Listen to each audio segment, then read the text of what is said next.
Hi, Phil. Hey, Cheryl, how are you? Good. How are you? I'm warm. How are you? I'm getting there. Wow, you must be special, Councilman Swanson. She didn't say hi to me. Well, you excused me. I wasn't even here, you said. Oh, no, I said Council Member Stoker is here and Council Member Ekstrom.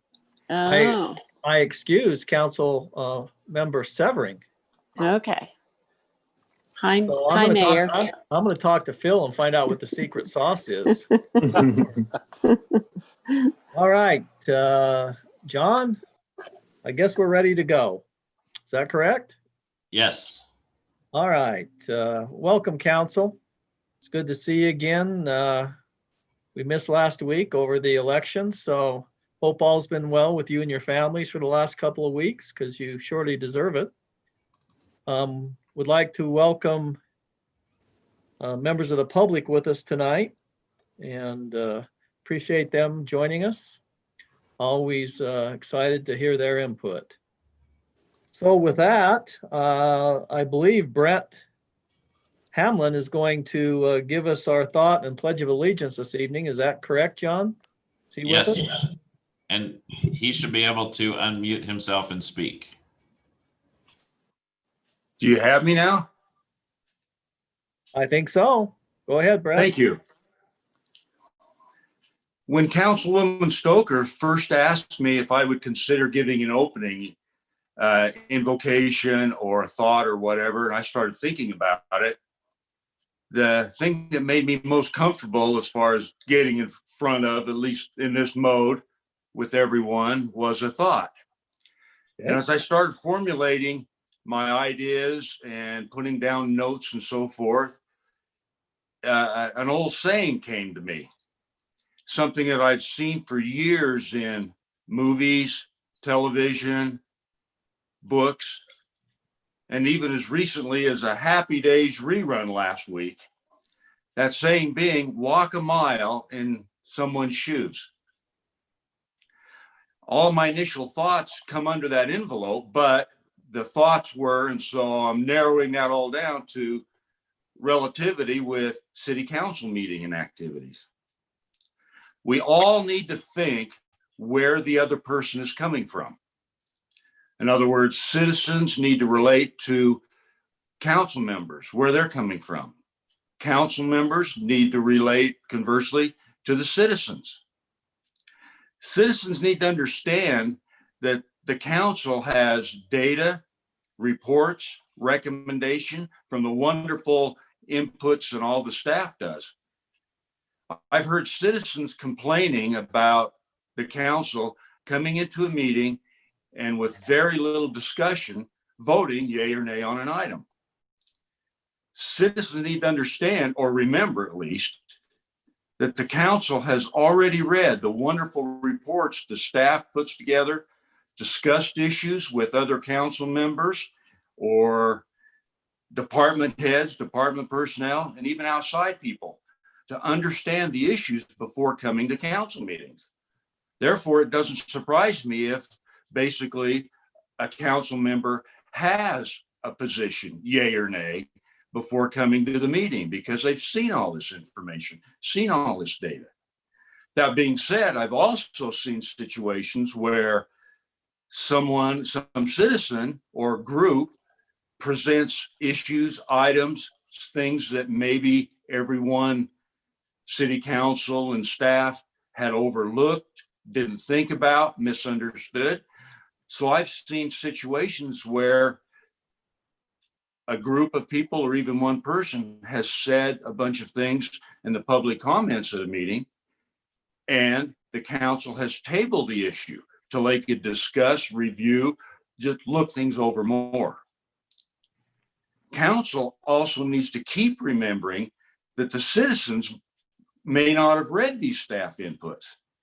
A whole lot of the folks that I've seen at council meetings and have issues that want addressed tend to be, I say, leaning toward the older generation. And a lot of we older generation folks aren't near as tech savvy as young folks. I don't know how long it was before I realized the wonderful work the staff did, and that most of the time agenda items that had background information was a link. You could push that link in the agenda and up comes the background information to read.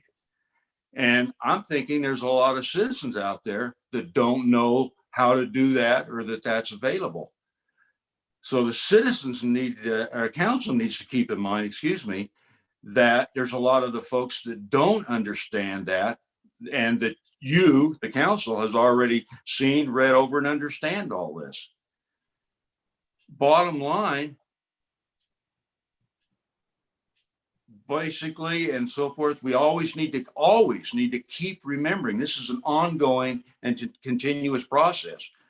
New citizens may not understand where the information is, and council may not really remember or keep in mind, wait a minute, maybe the folks out there haven't read it. Not your fault, but that's where they're coming from.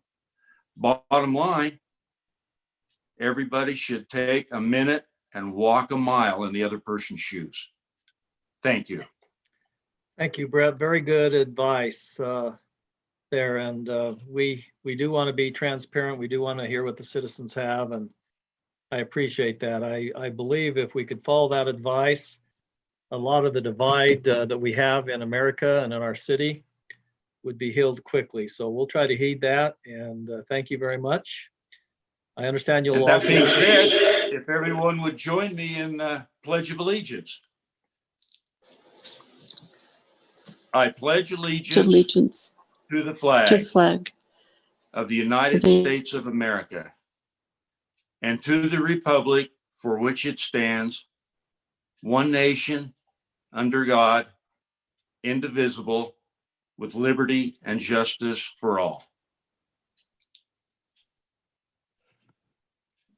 Brett, thank you so much for participating with us tonight. I hope you'll stay with us and help us as we navigate through our agenda tonight. So I really appreciate your thought, really appreciate you participating with us tonight. Thank you so much. Thank you for the opportunity. You betcha. All right, council, let's enter into our consent agenda. The first action we have tonight is a discussion or action to consider approving the October 30th, 2020 City Council meetings. Do we have any discussion or anything on the minutes?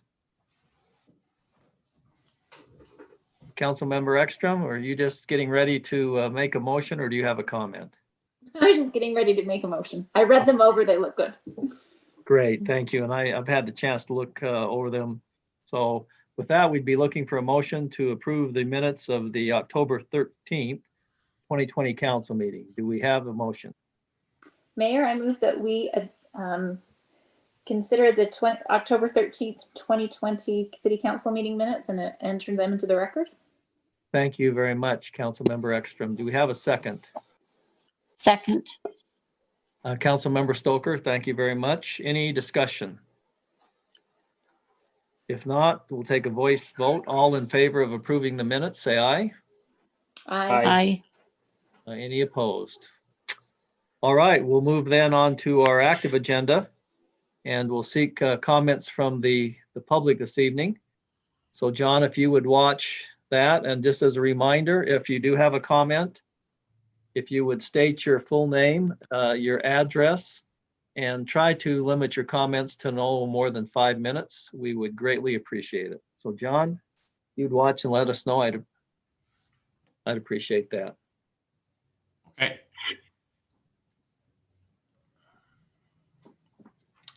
We have a hand from Brett Hamlin. All right, let's hear from Brett. This is Brett Hamlin, 963 Deer Meadows Drive.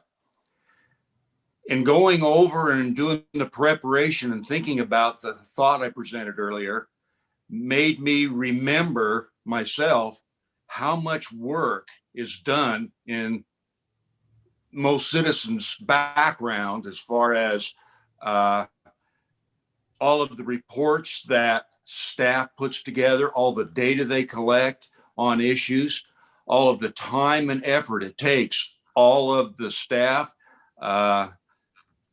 city administrator, the mayor, council persons to review, discuss, go over all of the items. I want to thank each and every one of you for all of the time and effort you put in supporting we citizens and this great city. Thank you. Thank you, Brett. And let me just add a little color to that if we could.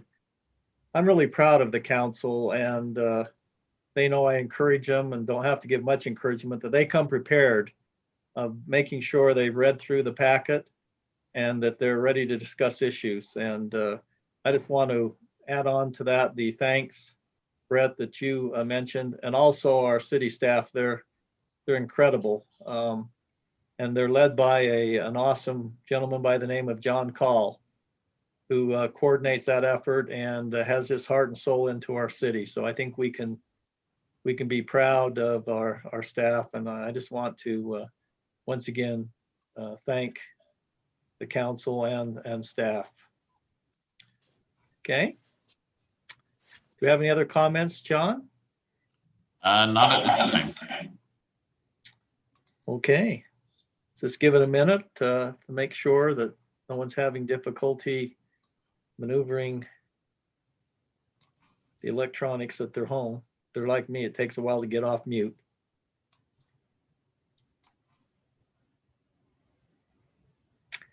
Okay, it doesn't look like we have any additional public comments, so we'll move on to item number 3 on our agenda.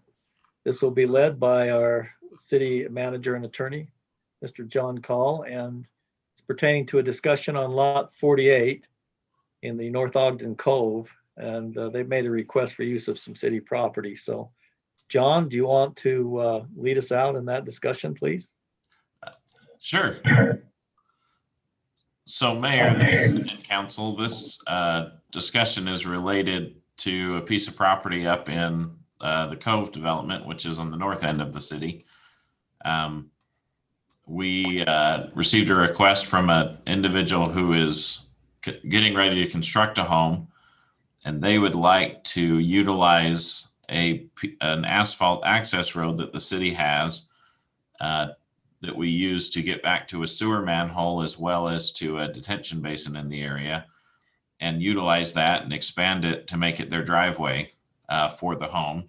You can see the letter they submitted. And then also I'm gonna bring up the pictures because I think that'll tell more of the story. And then we have the representative of the home builder or of the landowner on with us, and they can answer some questions as well.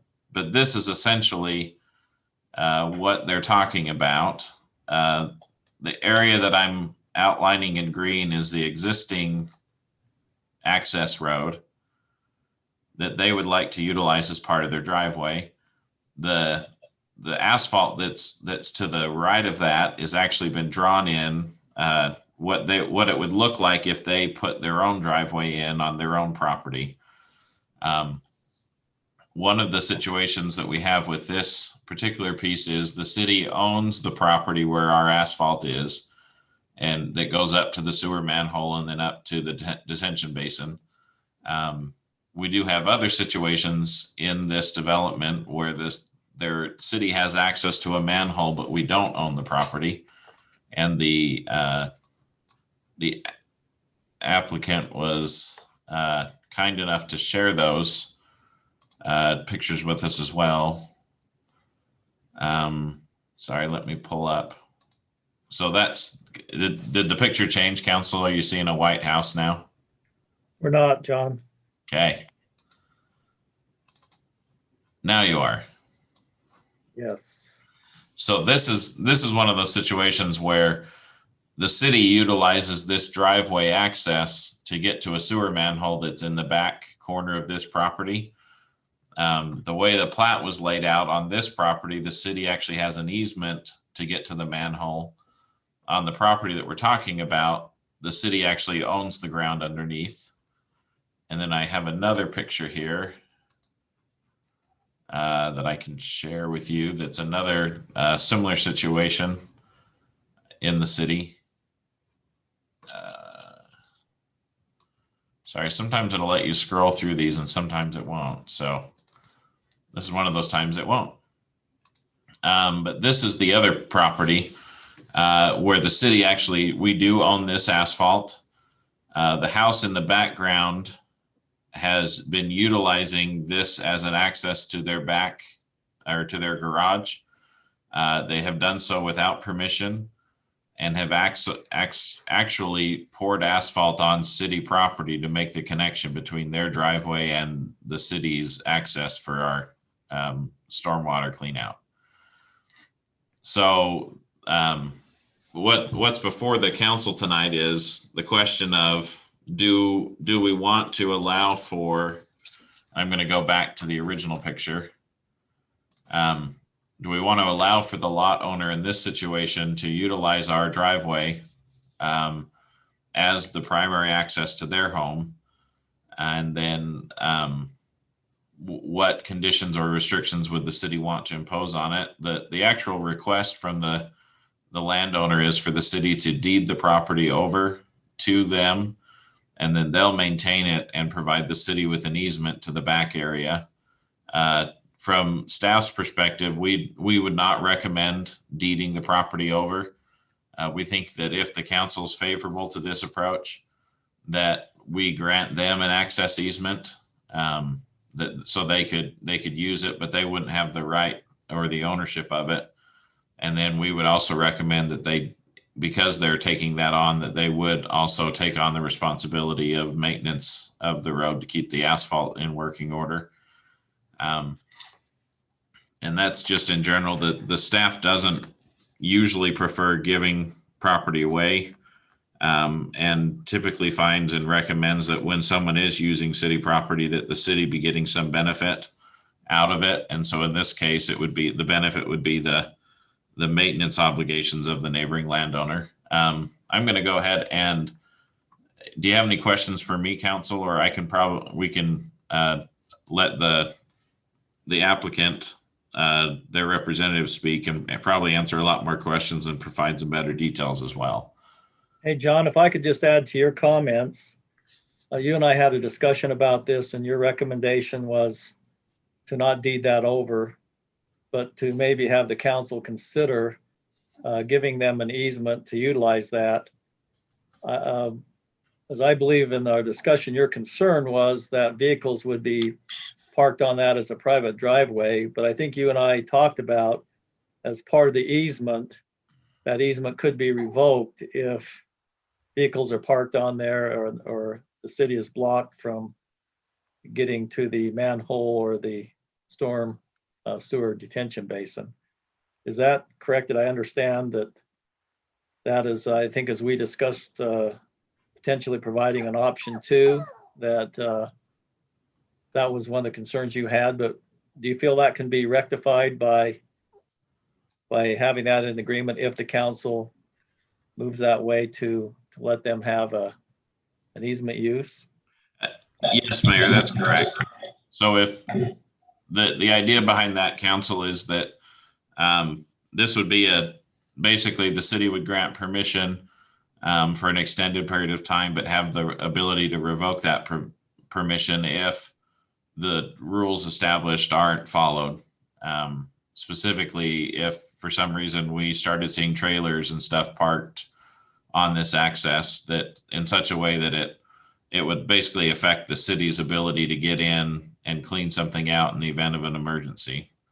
I'm going to, if the council doesn't have any other more questions for me, I'm going to pull up the map of the property so you can see it a little better. And then we can, if the council's okay, we'll go ahead and allow Lisa Christensen to call us. But this is the lot that's in green. Sorry, my art skills are not better. And then this is the access point over here in red that we're talking about. Then John, it does go to the left over to the basin too, right? Right. So it goes over and accesses all the way over to the detention basin. There is a sewer hole or sewer manhole right here at the top. But it does also provide access to that detention basin. So I'm gonna go ahead and unmute Lisa Christensen. She can unmute herself and provide you some additional details. Thank you for your consideration. Can you hear me? Yes. Can, yes. Okay. So I should clarify, this lot is a tricky lot, and we have spent a sizable investment in drawing a plan that would fit the shape of the lot and then also allow access to the lot. I've had a civil engineer plot it based on the slopes and try to create an idea how this could work on the lot. Because the city access road is quite a bit lower than the lots to either side, if I don't use that road, or if I don't duplicate the slope of that road, there's going to be some sizable retaining, which is one of those muddy areas. The city likely doesn't want to provide the retaining, and yet it's burdensome for my client to provide the retaining if we don't complement or marry the accesses together. But as I said, we've spent some sizable investment so far. I didn't want to proceed at this point without some direction from the city and approval in how it could be a win-win for both of us. So do you have questions specifically for me based on that plot plan or the lot? Lisa, could you just expand on your comment that a win-win? I think it's obvious how the homeowner would benefit. Can you expand on how you see the city benefiting since, and John could probably comment on the obligation to retain, but just where do you see the city having benefit? Other than the homeowner would be responsible for maintaining the road, I'm assuming. So I think it would be in maintaining the asphalt, maintaining the snow removal. I'm not aware of other areas in that cove development where you have an access road that is not being used as a property access. I don't know that is ever maintained in the winter, and as you well know, that's another climate in the cove. So there is snow sticking to the ground today. And so as the homeowner living there, it's going to be open and maintained year round, which I think is a benefit.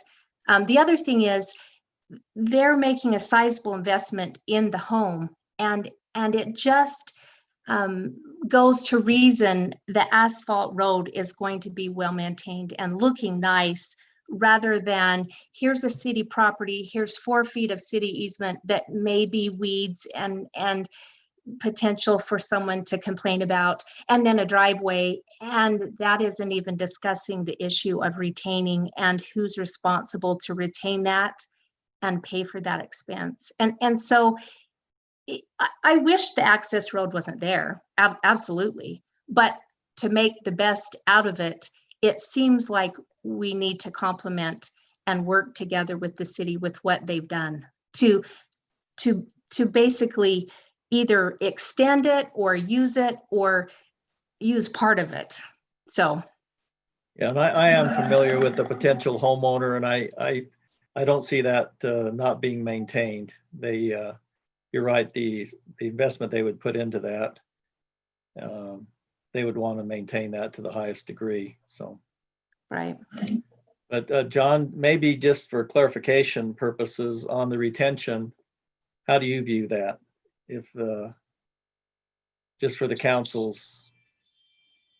Yeah, so I mean, my interpretation of what Utah law would say in this situation is the city doesn't have an obligation to provide retention, because right now the land in its natural state is basically retained. You know, there's slopes and things, so I don't think that's an expense the city would have to worry about. But that's not the reason that we shouldn't be involved in making this a good situation. One thing I failed to mention is a nice benefit of allowing this as a driveway access would be that it would look like a driveway and not like a utility road, meaning there'd be less likely to have people drive up there and dump things where they shouldn't.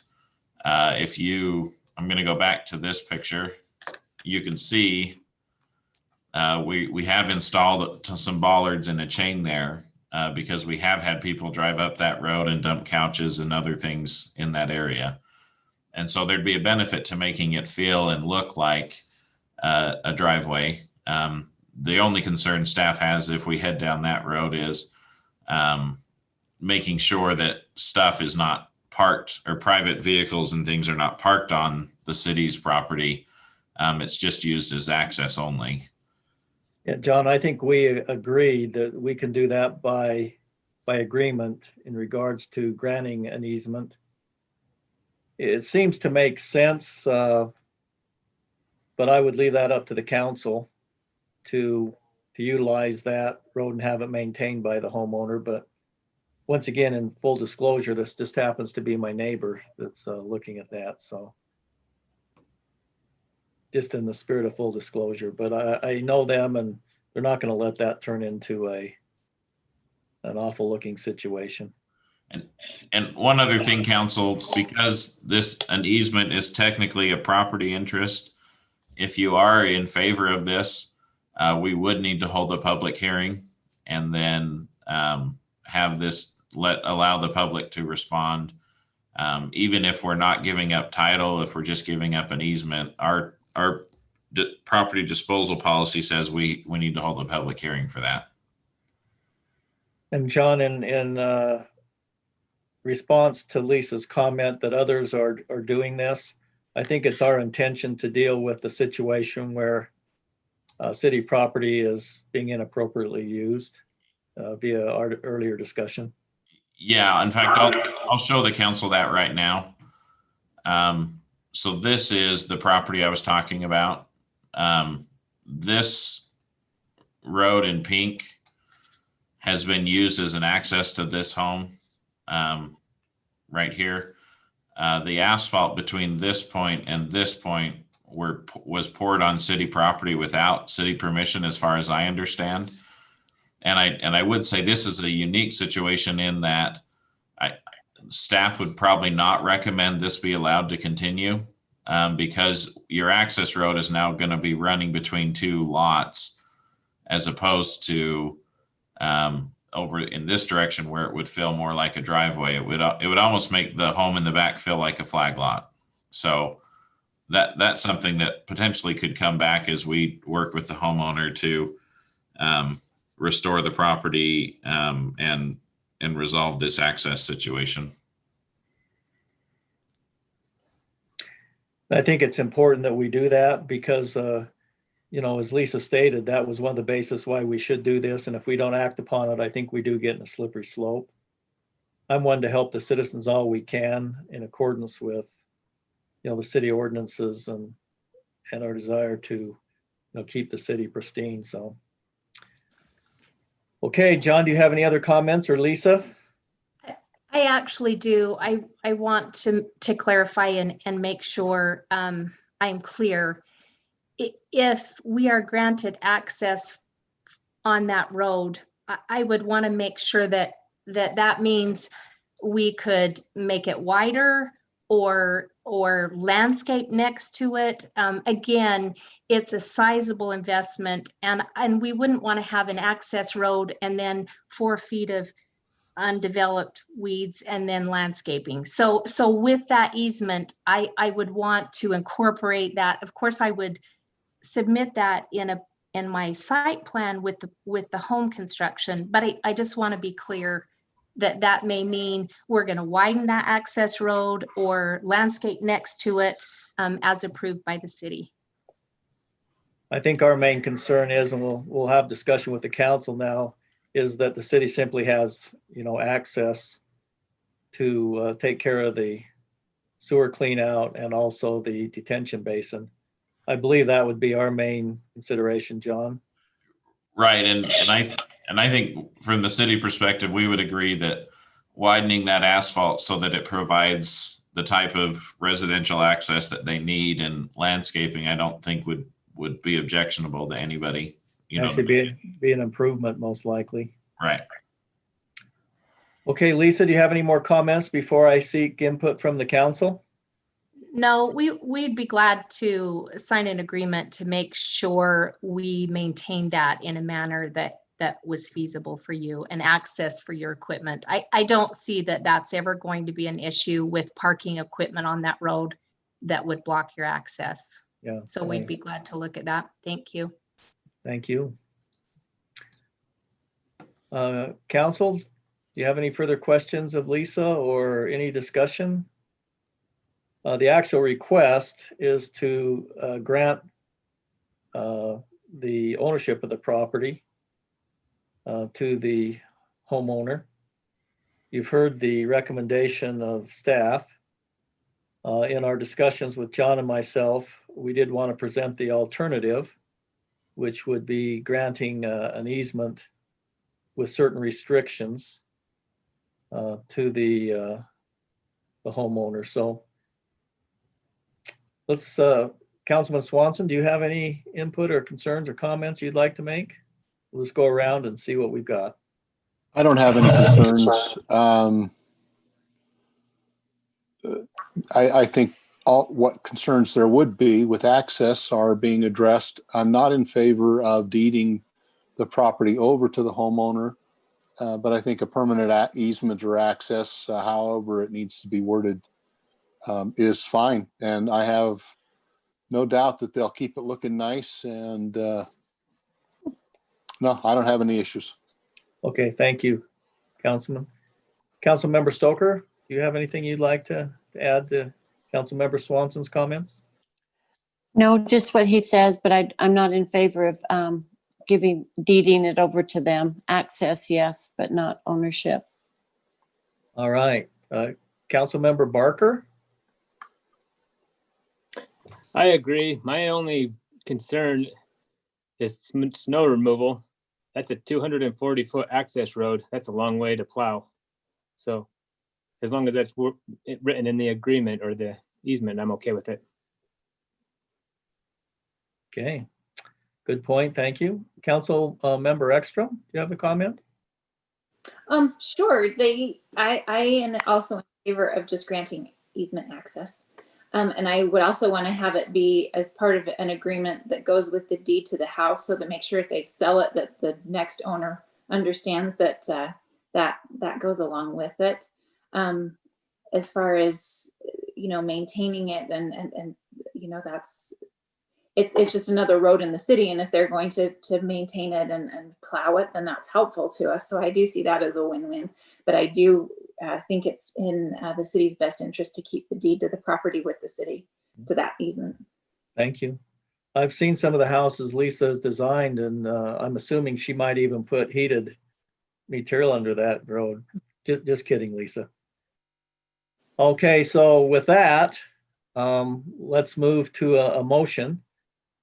Do we have a motion from the council?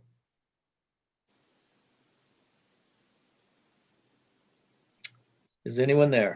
Hello. Mayor, I'll move that we approve that we deny the transfer of ownership, the deed, but that we approve an easement access to be negotiated or formalized, I should say, between the homeowner and the city, maintaining that the maintenance and the access as discussed.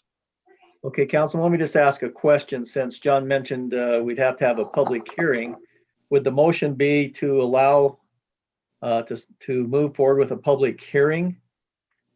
Yes. Instead of a motion to approve? Would that be the proper motion to move forward with a public hearing?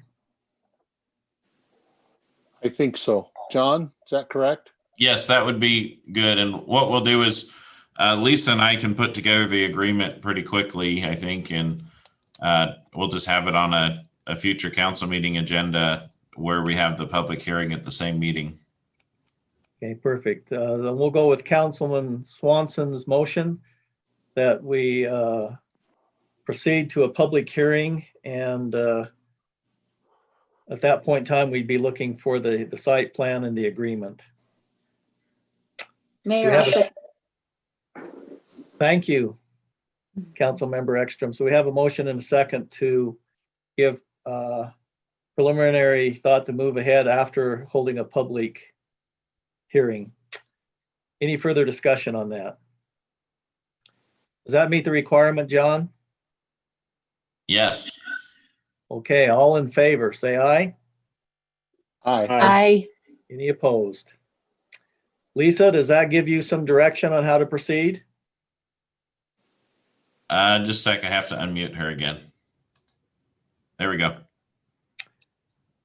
Lisa, does that help you with what you need? Yes, absolutely. I work with John on some details, and the homeowners, of course, approve it through them, and work more on a site plan, a more concise site plan in the meantime. I think that would be helpful so that the council can see what the plan is, and as Councilman Barker mentioned, that would entail the agreement plowing that whole road as part of the agreement. So you can check with the homeowner and see if that is acceptable to him. And thank you so much for joining us tonight. Thank you. All right. Council, thank you very much. We'll now move on to item 4 on our agenda, which the presenter will be Tiffany Staley, our Director of Parks and Recreation. And she'd like to have a discussion with the council on group gatherings, particularly in light of the governor's most recent statements. And so Tiffany, do you want to go ahead and bring your items to the council?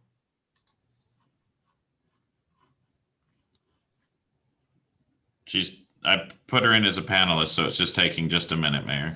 Sorry. Okay, no problem. She should be able to unmute herself. Okay. Looks Can you hear me? Yeah, thanks for joining us, Tiffany. Thanks for having me. So at our last city council meeting, we started a discussion on group gatherings before our Fright Night event. Since that time, we did hold Fright Night, and I just wanted to give a little bit of a report on that event. We had 432 registered households and 16 local businesses participate and enjoy that event while meeting and exceeding the safety protocols put in place to prevent the spread of COVID-19. I know I was able to see the mayor there and Councilwoman Ekstrom. Weaver Morgan Health Department was in attendance at that Fright Night event and was very happy with our efforts at distancing households, requiring masks, and providing hand sanitizer.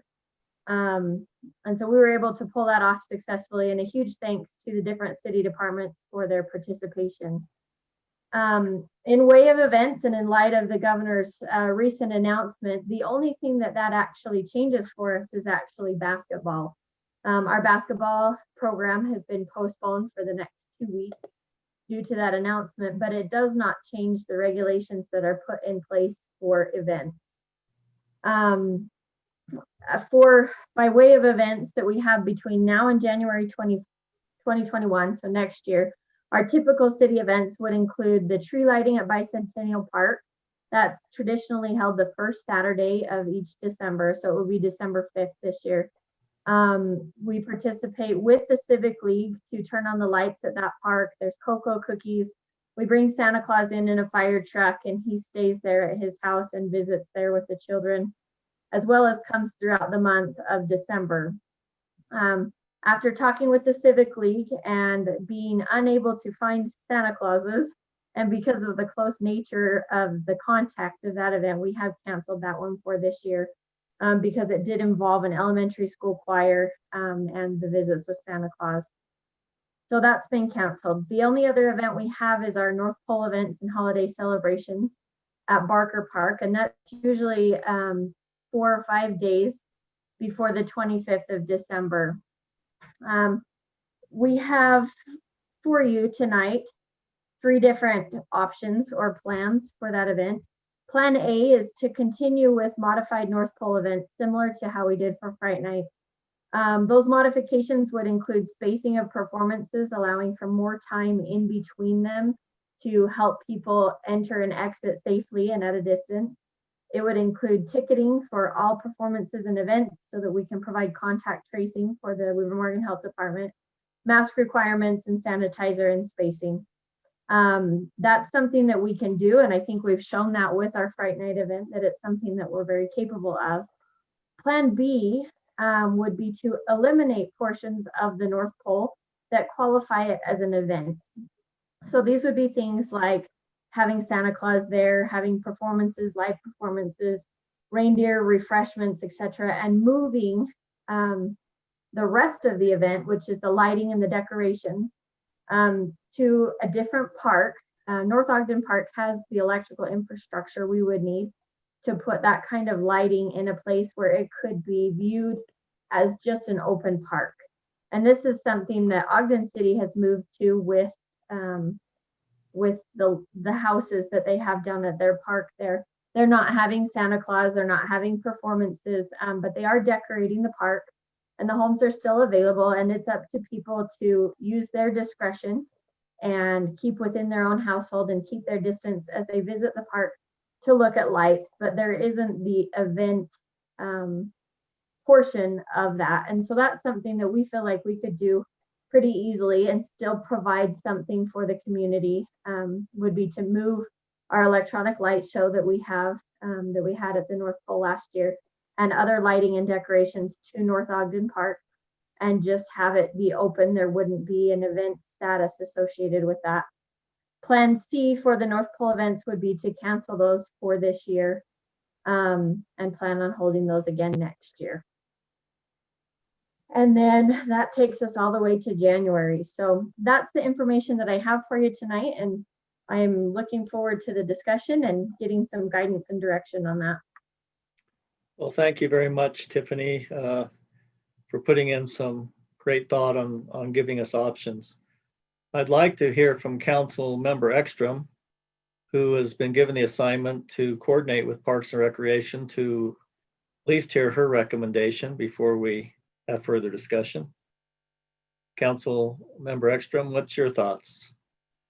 Well, I thought extensively, and I really like option B. I think that just kind of moving away from any sort of event kind of thing, especially when that could be completely shut down as far as an event goes. Then, and it just seems to be a little bit just cautious, but while still having something that families can enjoy and go do, and still enjoy the holiday season and have lights and fun things like that without, sucking all of the joy out of it, but still having something. So that's, thinking through both. I'm sure Tiffany and her staff could do a wonderful job modifying the North Pole, but that one seems a little bit more risky to me, and also has, both for the potential of being shut down and the potential of having the spread happen a little bit more, just the event status of it. So that's my recommendation. Thank you for sharing that with us. Council Member Barker, would you like to give some input? Yeah, I'm in favor of option B. My personal opinion, if we're closing city offices and not allowing the public to come there, we shouldn't be sponsoring events where we're encouraging the public to come gather. Okay, thank you for your comments. Council Member Stoker? I also am in favor of option B for the various reasons stated. All right. Well, Council Member Swanson, you're down 3-1, but let's hear your comment. Well, let me be the vacuum of joy.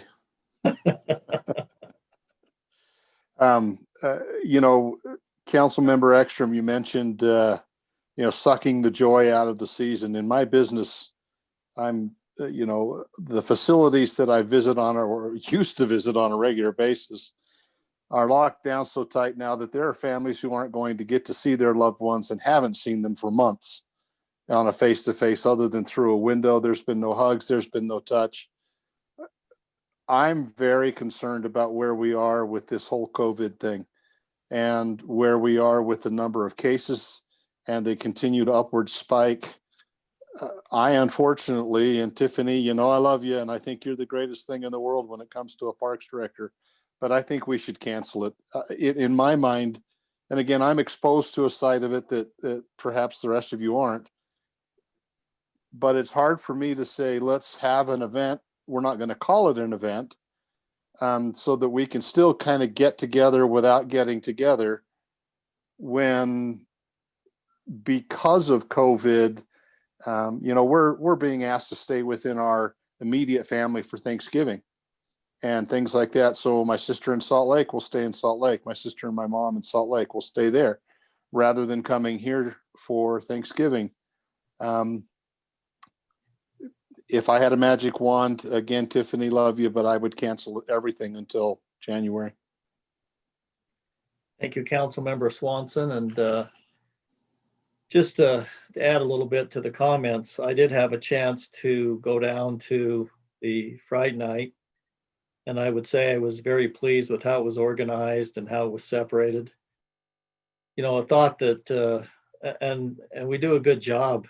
I think it was easier to control because it was in the daytime, and it was set up pretty restricted. The picture that keeps coming into my mind, and I don't know if you saw this on the Clemson Notre Dame football game, they had social distancing, they had masks until Notre Dame won in overtime, and 10,000 students fled onto the field. And some were wearing masks, some weren't wearing masks. The other thing I just threw out for consideration and is the fact that as a city, and as was mentioned earlier in our thought by Brett, people look to the city, they don't fully understand all the research and everything that's been done, and that shouldn't prohibit us from making the correct decision. But also the city looks to us, the citizens look to us and say, well, this is an event in their mind, right? And they're saying, so is the city setting the example? Even though I fully have faith that it would be set up and monitored as much as we have control over. But I'm just wondering what the citizens will look at it and say. And once again, Councilmember Ekstrom, I'm with you. We want people to have joy in their life, but we don't want them to have joy for 1 minute and then suffer the consequences of a potential spread. I mean, even at the Veterans Day event, we had high compliance, but there was several families that made the decision not to comply. And as John could tell you, the memo we got from the chief today is we're not into enforcement actions. And as Tiffany has said many times, she understands that and would never put our employees in an enforcement situation. So, what do we do if we hold an event and some opt to show up? Because what you'd have is a night and probably, numerous teenagers. So those are just some of the things that I would ask that we consider. I'm all for doing all we can to help our citizens have an enjoyable holiday season. I just want to make sure that it's not unenjoyable thereafter. Any Councilmember Swanson? Yeah, I was just looking at the last report that you sent me on COVID in various cities within Weber County. And the report that I have runs from October 13th through November 6th. And on October 13th, North Ogden had 151 active cases. As of less than a month later, a week less than a month later, we're up to 290. So we almost doubled in less than a month. And that's holding true throughout nearly every city, a near doubling of the cases in every city throughout the county. The county as a whole went from 5,000 cases to 8,000 cases. So to think that we're somehow shielded from it or that we're not, we are seeing a dramatic, Roy went from 656 cases to 1,100 cases in that same little over 3-week period. So the spread is real. We're just getting into flu season. There are so many other things that are contributing factors now that we didn't have in the summertime that gives me great pause. Thank you. And that is the most recent report I have, Councilmember Swanson. So, all right. Is there any further discussion? Tiffany's laid out 3 viable options for us. Councilmember Barker, did I see your hand up? Yeah, when I spoke before, I was trying to remember, but I couldn't for sure. I just looked up. The governor did come out and say, or some of his staff, that whoever is found to organize large gatherings will be fined $10,000. I may be a lay person and I don't understand what that constitutes, but if that's an option, I don't want the city to be fined $10,000. So I'm feeling more along. I like what Councilman Swanson said, and just let's cancel everything and wait until we get back to vaccines or normal or whatever's coming. Who knows? Yeah, that's the question. Who knows? Councilmember Stoker, I see you've online. Did you have an additional comment? I'll probably just go along with what has been said from Phil. It's our Councilmember Swanson. It's always easier to err on the side of caution than to go ahead and not. And cases are going up, and we've been asked to do certain things. And so my thought is we do what we've been asked and either prove it that it works or prove that it didn't work. So I'm in favor. We probably should cancel it to be on the safe side. Councilmember Exton, did you want to add anything? We've kind of had a flip from the original discussion. Have you had a change of thought? Not from what I'm picturing, I guess. You know, we all have to take responsibility for our own health and our own risks, I guess. I'm probably not the best. I'm generally more of I'm not real risk averse. So, and it's not that I feel like I'm immune from COVID. My brother has caught it. I'm actually on a 14-day quarantine. I'm just about to finish up also. So, but I picture, you know, and maybe I've had a little more description of what Tiffany is planning.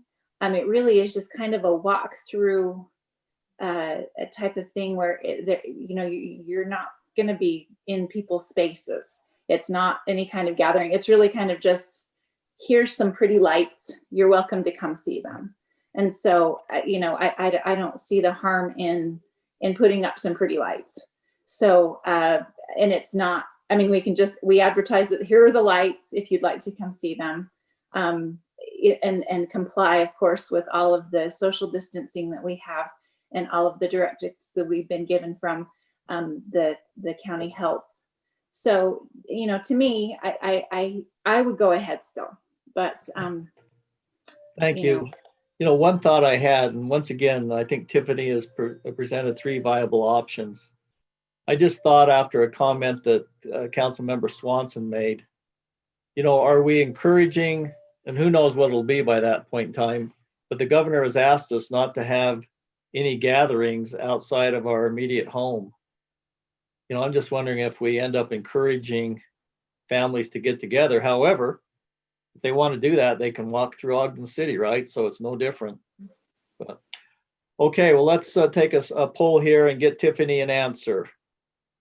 Councilmember Swanson, are you still on? I'm still where I was. Unfortunately, it kills me to do it, but I think it's the right thing to do. Okay. So we'll cancel. Okay. Councilmember Stoker? There again, it's like Phil, it's probably the right thing to do, even though we hate to. So, but I would say yes, council. Okay. Councilmember Ekstrom? I'm still for option B. Okay, thank you. And Councilmember Barker? I'm gonna go with option C. We canceled cherry days and it was a lot worse or a lot better then than it is now. So let's keep on going. Okay, well, I thought Councilman Barker might just put me in a tie-breaking type thing, so I considered it. I know you did, so I know. Tiffany, does that help? It does. Mayor, to Councilwoman Ekstrom's comments about our intention for Plan B was for it to be decorations and lights. We do have decorations and lights that are being put up at City Hall and also at Bicentennial Park. Is there any further direction or discussion from the council as far as those lights? Because if I turn them on, I feel like we've put ourselves in a similar situation of having lights or decorations at various city facilities. Do you still want us to turn those on? If we're not going to turn on North Pole lights at North Ogden Park? I believe most of those lights are up at Bicentennial, aren't they? I saw the crew over there putting them up the other day. Yes, it takes us a couple months, so we've been working on those. That's a good point. Council, you have any feedback for Tiffany on the last question? Mayor, Yes, Councilmember Stoker. I would think that that's something the residents have seen for how many years the lights are on, and I don't know. I guess I don't see that as a huge potential like the other one would be.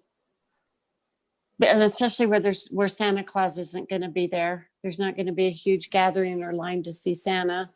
Well, I want to just point out to Tiffany, I'm a little disappointed. I've been growing this beard for some time to be Santa. She's rejected me.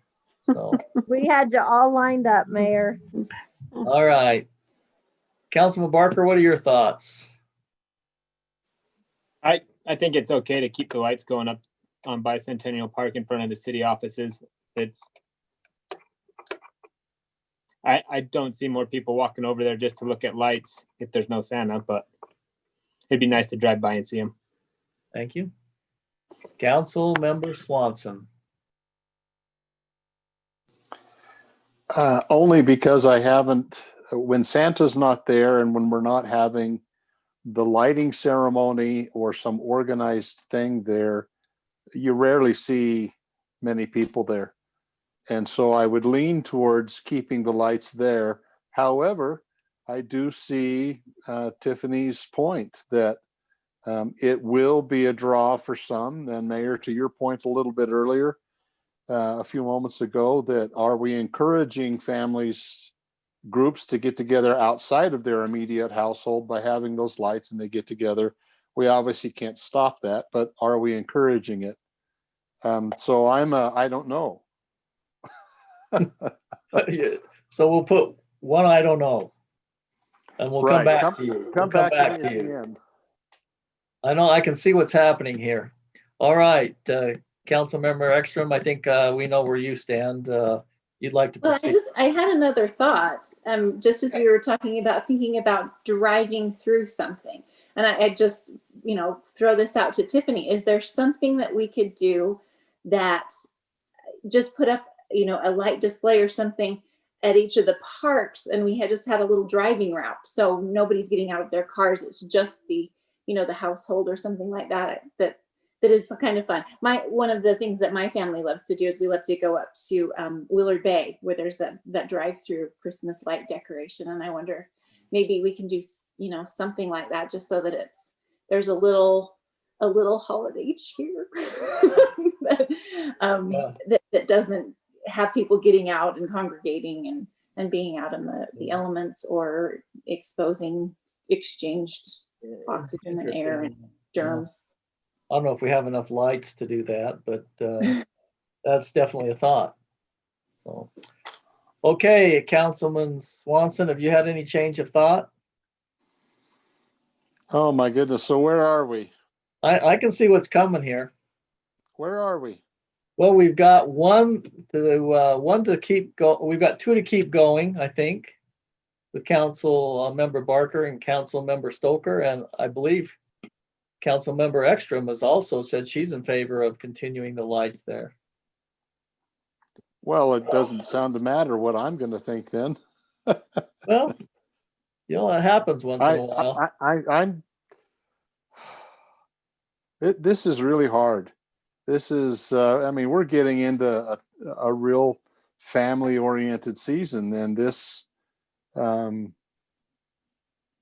what this pandemic is doing to many of the families that I work with, and seeing I've had I have three new widowers in my midst that I work with over the last several weeks who have, we've lost clients, and three men are now without their wives because of COVID stacking on top of everything else that they had going on. And boy, I would sure miss to have those lights, but for the sake of consistency, I'm going to say no. I don't think we ought to have the lights down there at Bicentennial Park. Okay, thank you for your input. So of Council Member Stoker, Council Member Barker changed their minds, or Council Member Ekstrom? Are you sticking with the lights on? Okay, I don't see any change there, so it looks like we'll proceed, Tiffany, with the lights. And if you and Council Member Ekstrom want to have further discussion and pursue her thought, let us know. Otherwise, I think at this point in time, the council has said to cancel the North Pole event, but proceed with the traditional lights that we have at the city and over at Bicentennial Park. Okay. Tiffany, thank you for presenting those options. And I know you put a lot of thought and work into it. Do you have a final closing comment before we go on to item 5 on our agenda? No, thank you so much. That was the clarification we needed. Okay, thank you so much for all you do. All right, council, let's go on to item 5 on our agenda, which will be presented by Evan, our actual finance director and planning director. He wants to talk to us about an ordinance to amend the fiscal year 2021 budget. I believe this is a follow-up on our discussion from last meeting, particularly in the solid waste fund and some additional things. So, Evan, we'll go with you. Mayor, council. Mayor's correct. If you remember, we had that discussion at the last meeting to amend several areas of the city budget. And tonight we come back to you to continue the discussion about solid waste. There were some questions on the solid waste budget, and I put together this new staff report to try to explain that a little bit better. So in the original solid waste fund budget, we had a surplus of about $87,000. And that original budget included the concept of bringing our garbage collection in-house. As you know, that plan did not work out like we were hoping it would. And so at the beginning of the fiscal year, we shifted back to a contracted service. So we've made these budget proposals to adjust the budget to take care of that change. So let's see. So a little bit of detail on that. We had added 2 additional positions in the solid waste fund to take care of garbage collecting services. We purchased some garbage trucks. We added an expanded budget for fuel and parts. And so those things have all been adjusted to where we don't have the positions anymore. We reduced our fuel and parts budget, but we had to add a significant amount to the waste hauling budget, which is to cover the contract for the company that does the trash collection. And on top of this, our contract with that company had expired. And so we were subject to new rates, which are higher rates than what we paid in the previous fiscal year. Additionally, we also there was a capital project in the budget for an awning that was to shelter the garbage trucks. That's been removed from the proposed budget. So with all of those changes, in addition to the leave payout that was discussed last meeting, it leaves the solid waste fund budget with a deficit for fiscal year 21 of $179,549. So this is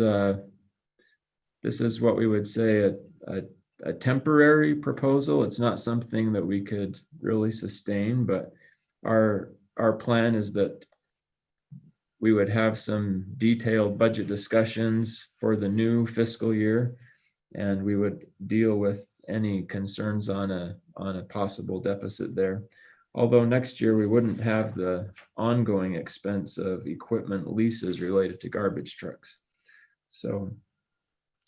Well, Evan, it would be fair to say that all things being static, next year we wouldn't be looking at an operational deficit of 179. We'd still have some deficit, but substantially less. Correct. And just could you expand to Evan on the increase? I know you put together a kind of a metrics here to explain that, and we'll ask Councilmember Swanson to expand on that from his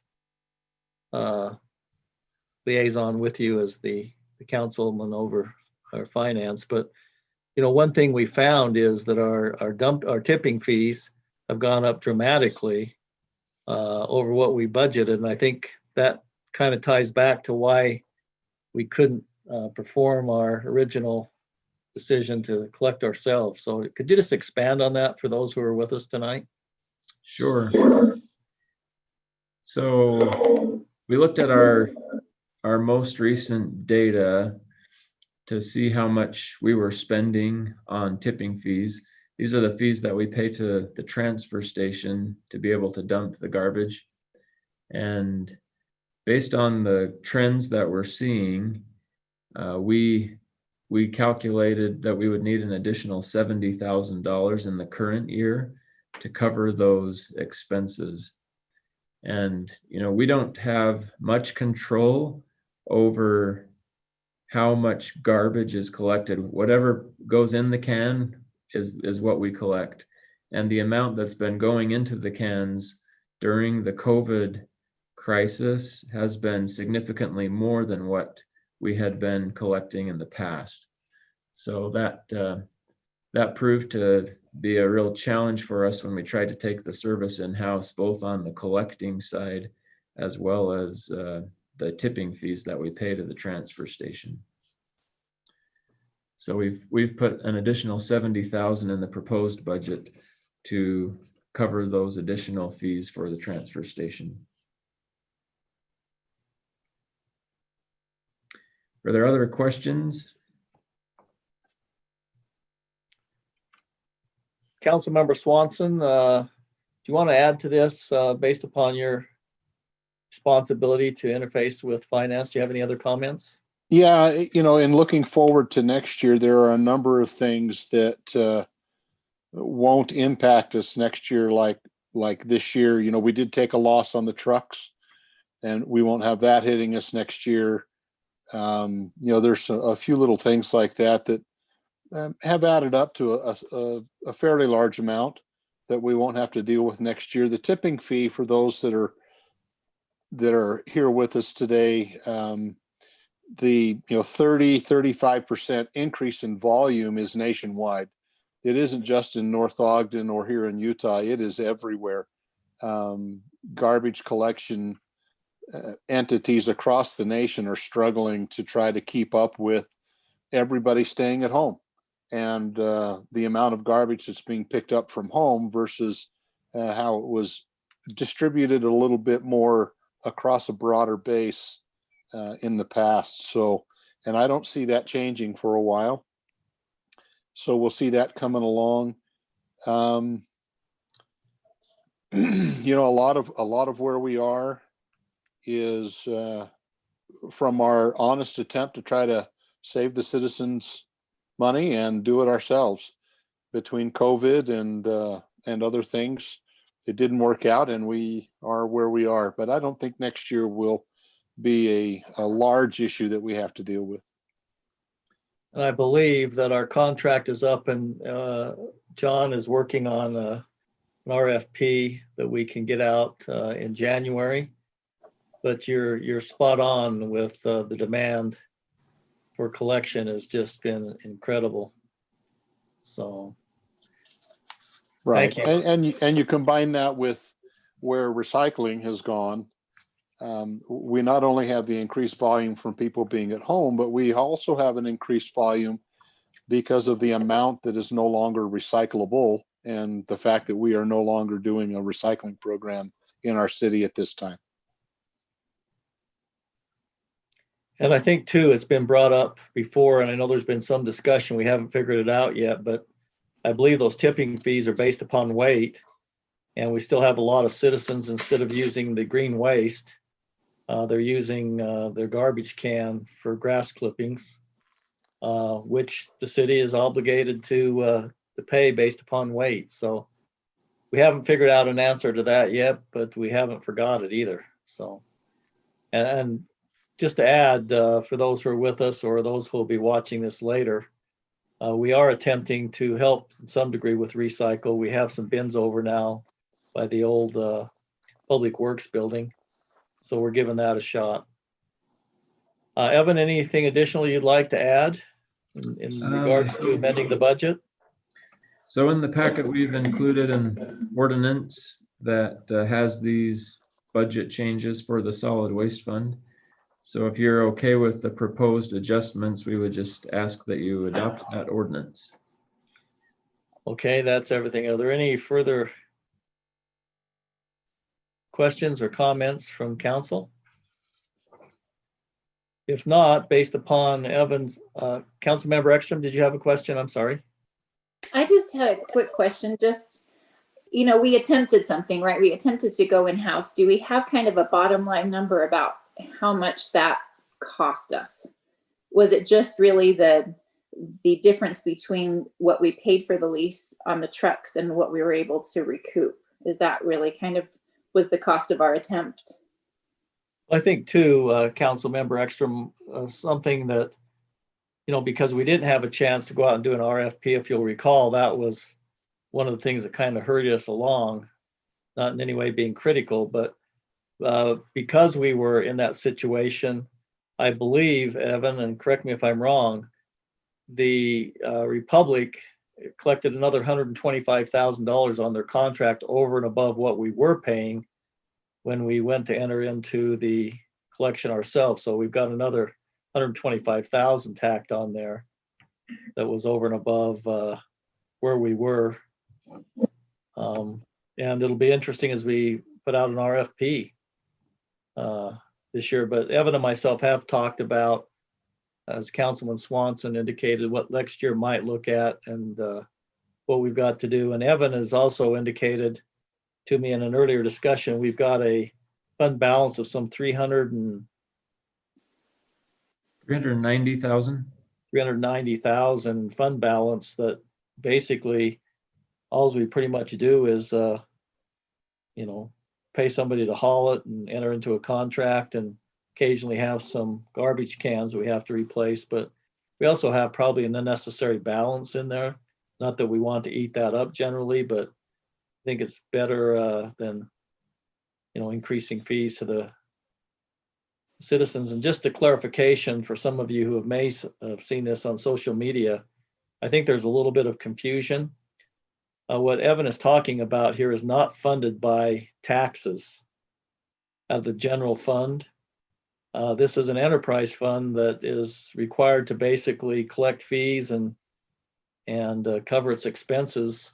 And so this is not a situation that results in a tax increase. This is all in fees, just like a regular business. So, and the council is fully aware of trying to minimize any increases. So with that long-winded action, we'd be looking for a motion from the council to approve ordinance. Let me see here. I've got an ordinance 2020-24, which would be an ordinance amending the fiscal year 2021 budget as presented by Evan, our finance director. Do we have a motion? Mayor, I move that we adopt the amended budget for fiscal year 2021 as presented by Evan. Thank you, Councilmember Ekstrom. Do we have a second? Second. Thank you, Councilmember Swanson. We have a motion and a second to amend the 2021 budget by approving ordinance 2020-24. Any further discussion? All right, based upon that, we'll take a roll call vote. Councilmember Stoker, Yes. Councilmember Ekstrom, Yes. Councilmember Swanson, Yes. and Councilmember Barker. Yes. Looks like the motion passes unanimously. With that, I would entertain a discussion or an action to consider recessing our active agenda here in the city council meeting and entering into an RDA meeting. I'd look for a motion to recess the active agenda and enter into the RDA. Do we have a motion? So moved. Thank you, Councilmember Swanson. Do we have a second? I'll second. Thank you, Councilmember Ekstrom. All in favor of recessing the active agenda and entering into the RDA committee meeting, say aye. Aye. Are there any opposed? Okay, I show that we would recess our meeting at 7:18 p.m. So Evan, as our finance director, do you want to help us understand the potential adjustment to the RDA budget? Sure. And just to make it known, whenever the city or the RDA amends the budget, we're required to hold a public hearing. And we did hold public hearings for both of these budget amendments at our last council meeting and RDA meeting. So the requirement for public hearings has been met. And these discussions today are a continuation of what we started last time. So in the RDA fund, we have two proposed changes. One is an additional $5,000 for a Spend It in North Ogden campaign, which is a marketing campaign to encourage shopping local. This is a project that our Economic Development Committee has been pursuing, and they've made the request to have some funding made available for this Spend It Local campaign. The second proposal is to roll the budget from the previous fiscal year to install a retaining wall behind Lee's Marketplace. This is intended to be an economic development investment that would allow for an additional office building to be built back there behind Lee's. This is a project the council had approved previously, but we did not include it in the current year budget.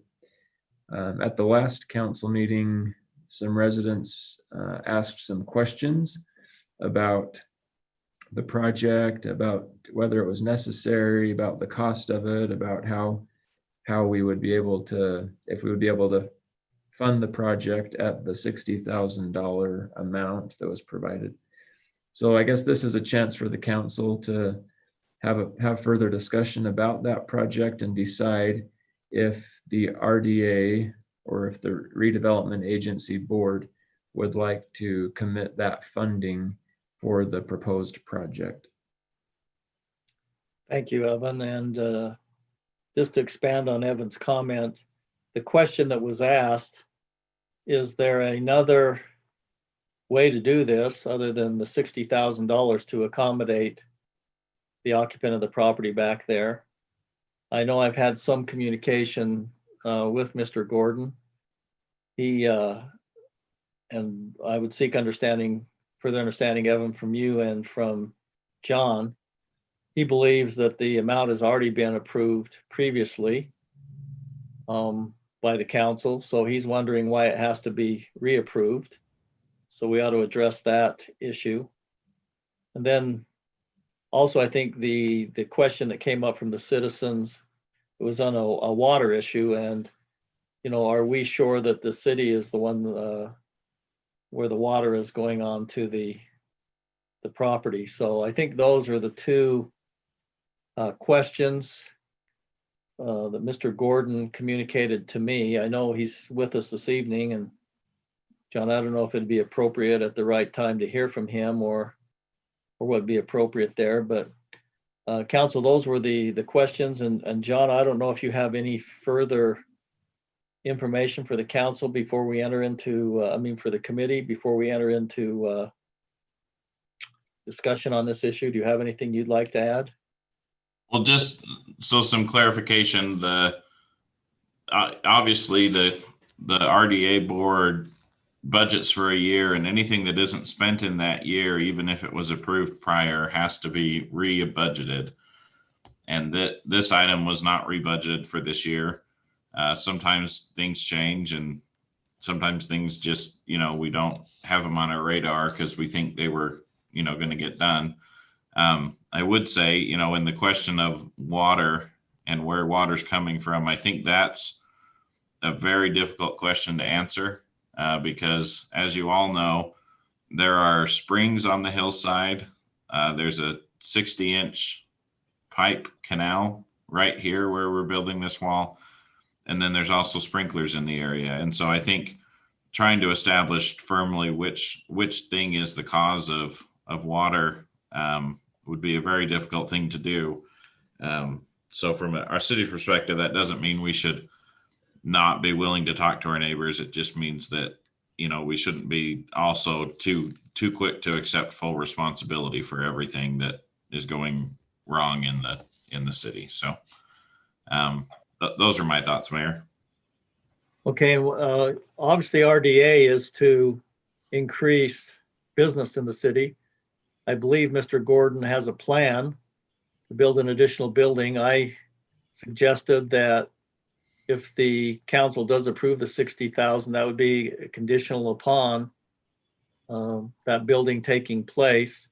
Mr. Gordon, I think, had a good concern about that, is how could he commit to a timeline? He said that he's been waiting for some time to get a approval on a 10 by 20 piece of concrete he wanted to pour to, I think, put some additional refrigeration on. But, I think the questions are valid that were asked by citizens. Is this the only way to resolve it?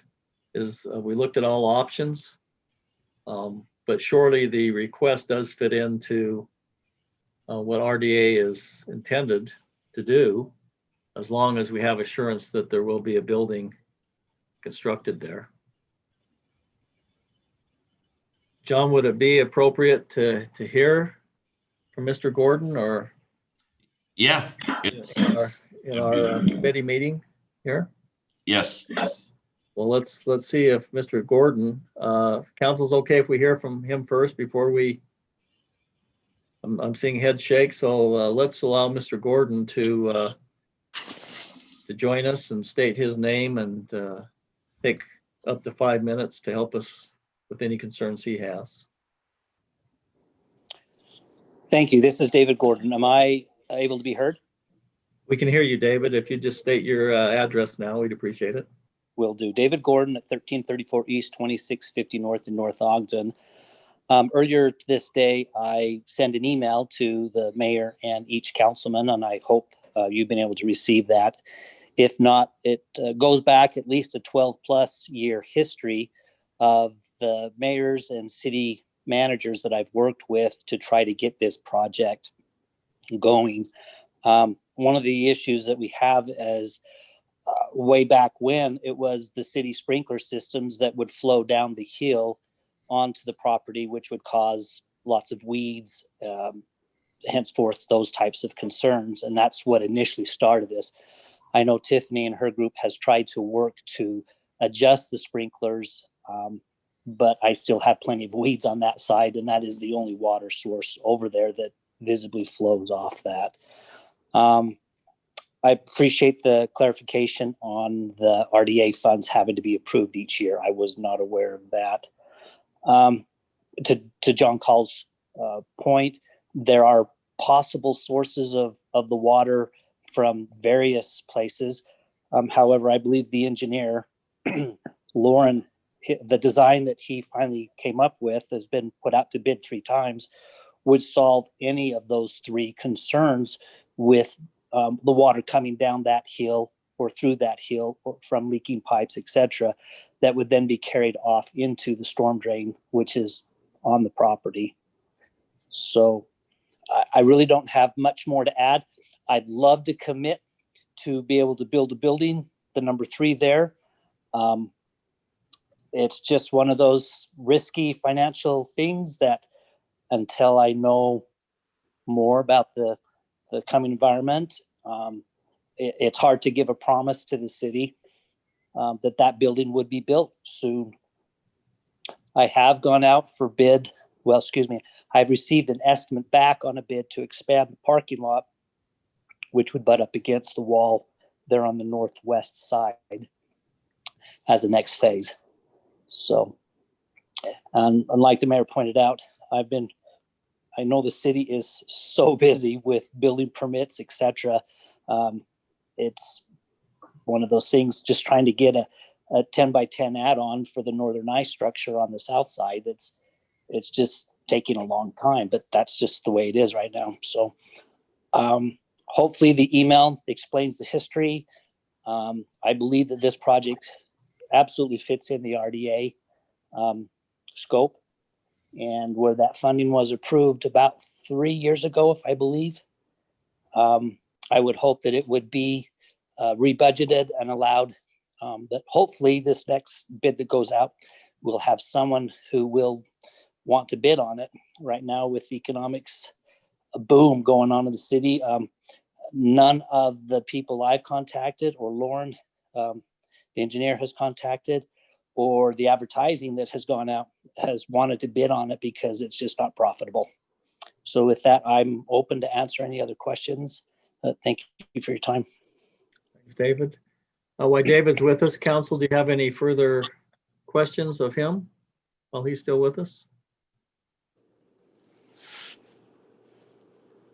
John, could you maybe help? I think the question that came up last time is, the citizen asked the question not against helping to expand business on that piece of property.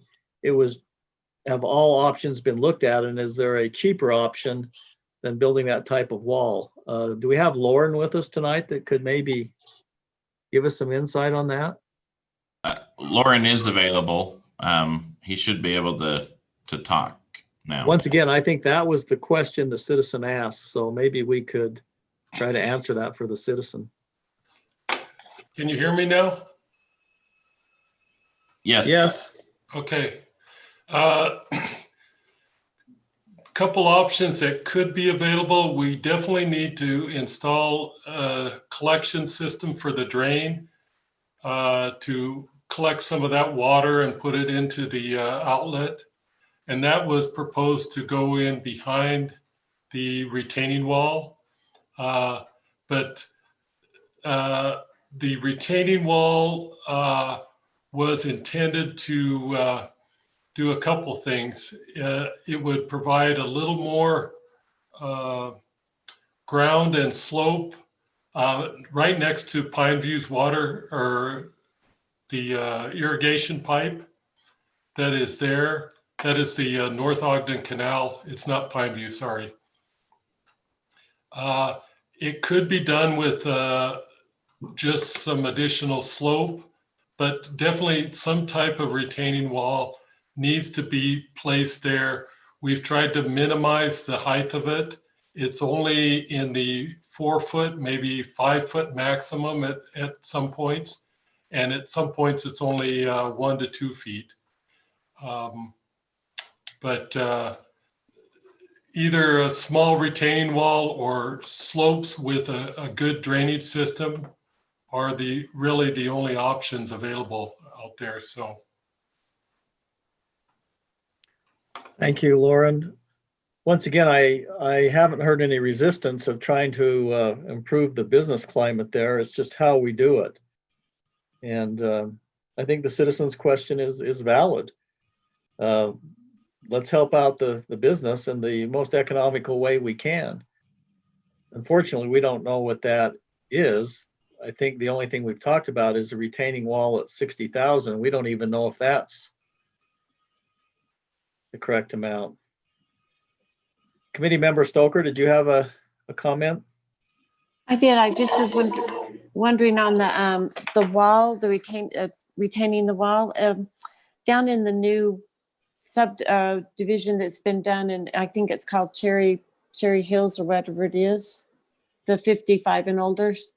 I noticed their retaining wall that they did on a slope, and part of that was gravel, and then part of the lower half of it was the retaining wall.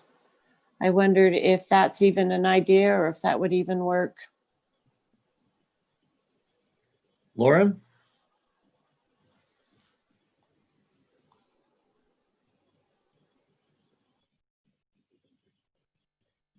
Is Lauren still with us to answer council member? I had to unmute, I guess. The retaining wall that Cherry Springs put in is very similar to the type of wall that we're going to put in. The gravel, they put a big drainage system behind that wall, and it includes lots of gravel to help collect any water that's in that from the canal or in the springs that are in that area. But they also then did a surface treatment of gravel on the steep slope. When we put in this retaining wall, we will be lessening the slope that is currently grassed and is difficult to maintain from our parks department, and making it not as steep so they can get their mowers on it a little easier too. But we will be collecting all that drainage, and it goes into the drain system that is contained behind the wall and then into the outlet. But it is very similar to that wall that is in these Cherry Springs, but it's not as tall. Ours are smaller walls. Well, Lauren, let me put you on the spot because I'm still seeking an answer to the citizens' question. Sure. Is there a more economical way to do this and meet Mr. Gordon's request so he can increase business there on that site? Or do you see this as the most economical solution? That I don't have a definite answer for you. I did an estimate on this project of around 50,000.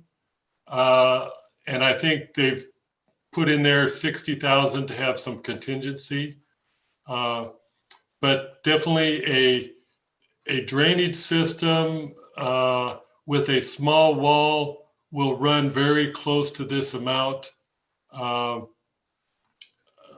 Just adding some new grading, it would have to extend out onto his property and would probably affect his building location. So I don't have a definite answer for you, Mayor. Okay, well, thank you for your input. All right, committee members, we've heard from David, we've heard from our engineer. What comments or questions do you have? Let's start with Council Member Barker, if we can. I remember when this got brought up 2 or 3 years ago. As Lauren said, there are structural or engineered designs, so it's already been designed once. My only concern, if we start looking at other options, we're going to spend more in design costs, and it might get more expensive than 60,000.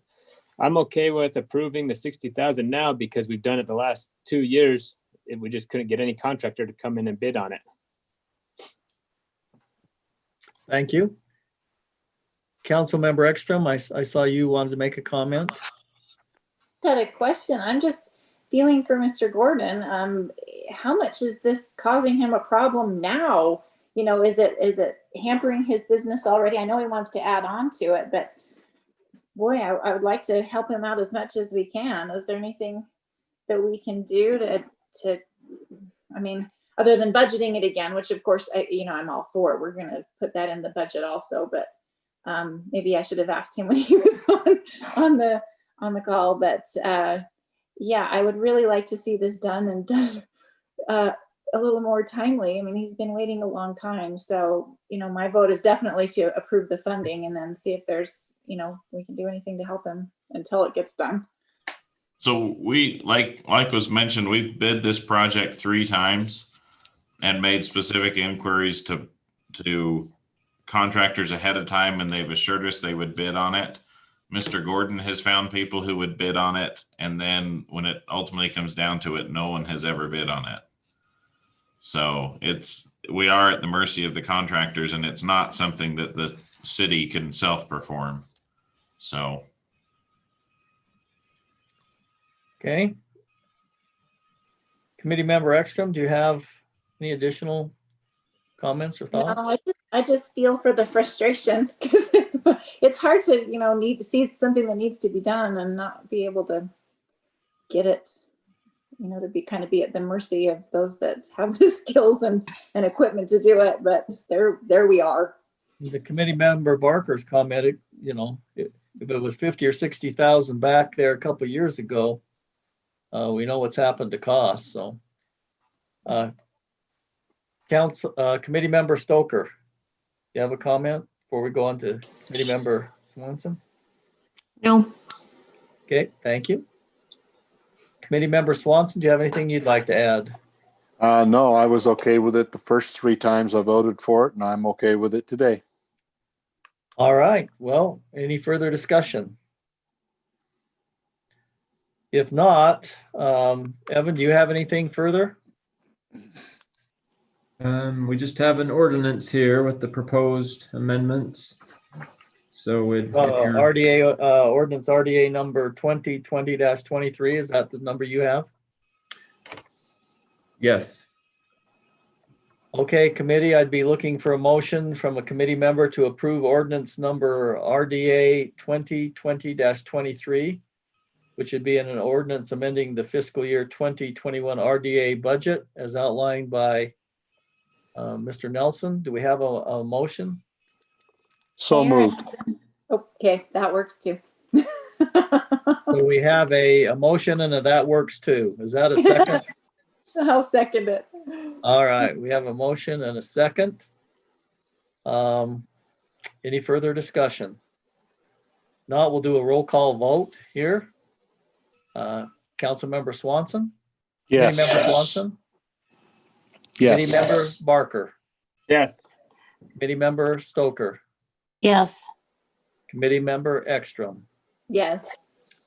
Okay, that passes unanimously, and we appreciate that.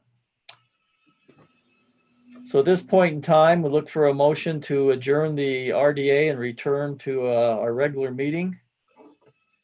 We have a motion to do that. So moved. So moved. The second? Second. Okay, a motion is second. Anyone object to reconvening our meeting? So we'll adjourn the RDA meeting at 7:40 p.m. and convene in our regular meeting at the same time. So thank you very much for your help on the RDA amendment there, the ordinance to amend the budget.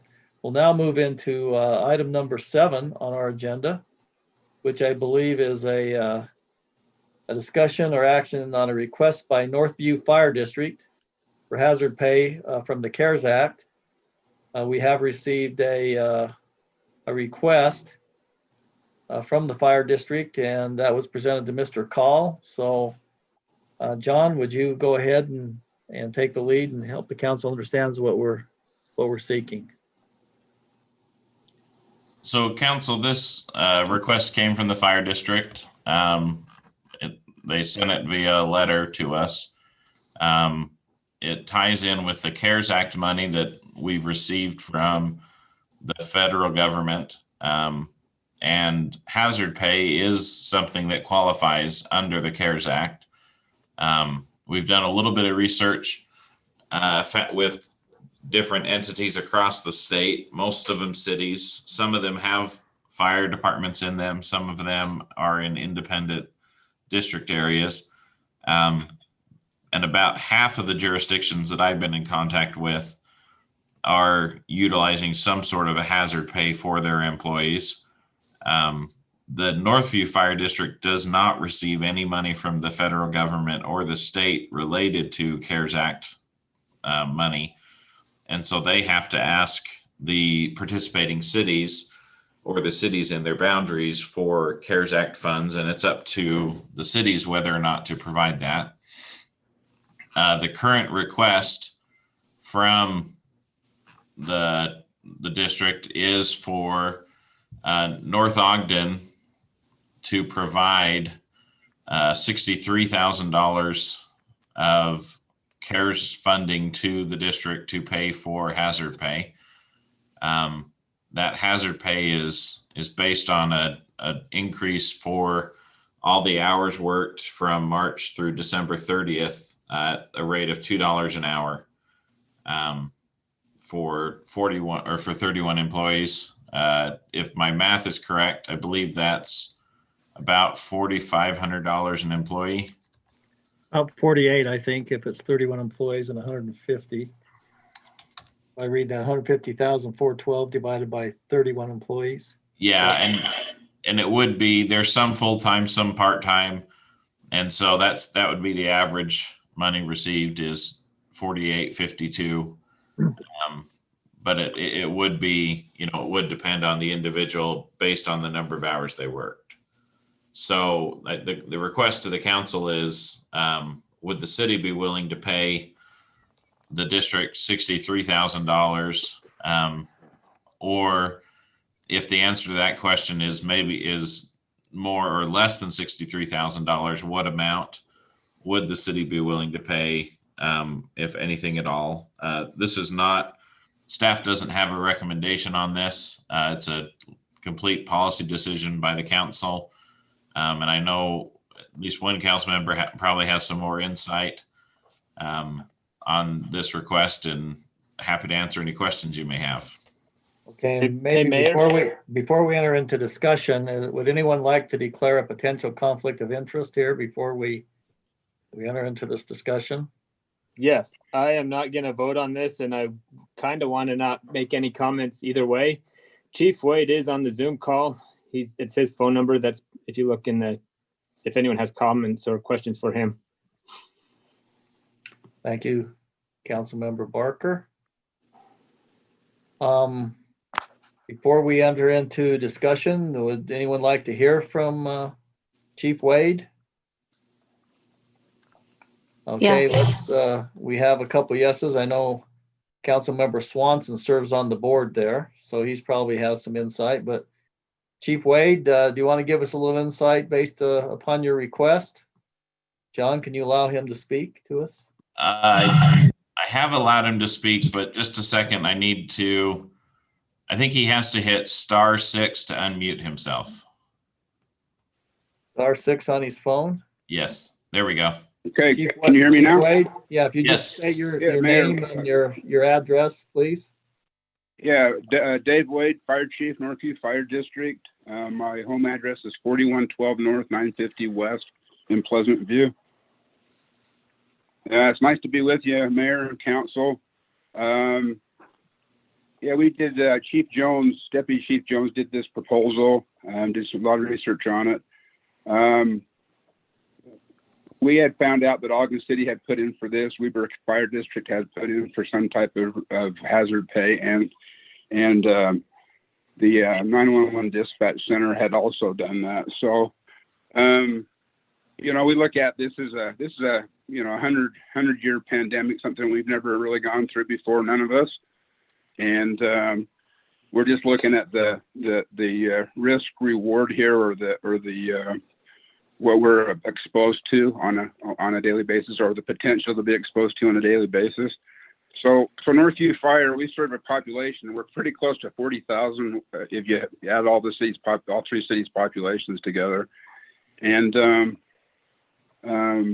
we just feel like, just like your city, Mayor, Council, Our employees are our number one asset, and we look out for them, and we love them and want them to do well, and we want them to go home to their families after each shift, and that's our goal. I'm sure yours are the same way for your police and public works and anybody that works within the city. So we just feel like this is during this pandemic time, we don't know how much worse it's going to get. We know it's going to end at some point, but we feel like this is a prudent proposal. In the CARES Act itself, you can go up to 25%. And I talked to our board before Chief Jones put this proposal together, and we didn't feel like, we wanted it to make sense and feel comfortable with what we're asking for. So we don't think it's asking too much at the 10% level and what we're asking for, one-time money, and that's the same for everybody across the board. So we stand by this proposal, and we would hope that you would approve this for us. And we thank you for your time. Thanks, Chief. Appreciate your input there. Councilmember Swanson, could we hear from you as Yeah. on both sides of the fence there? Yeah, I feel like I'm straddling barbed wire right now. It's dangerous. Yeah, and this is the old rusty kind. This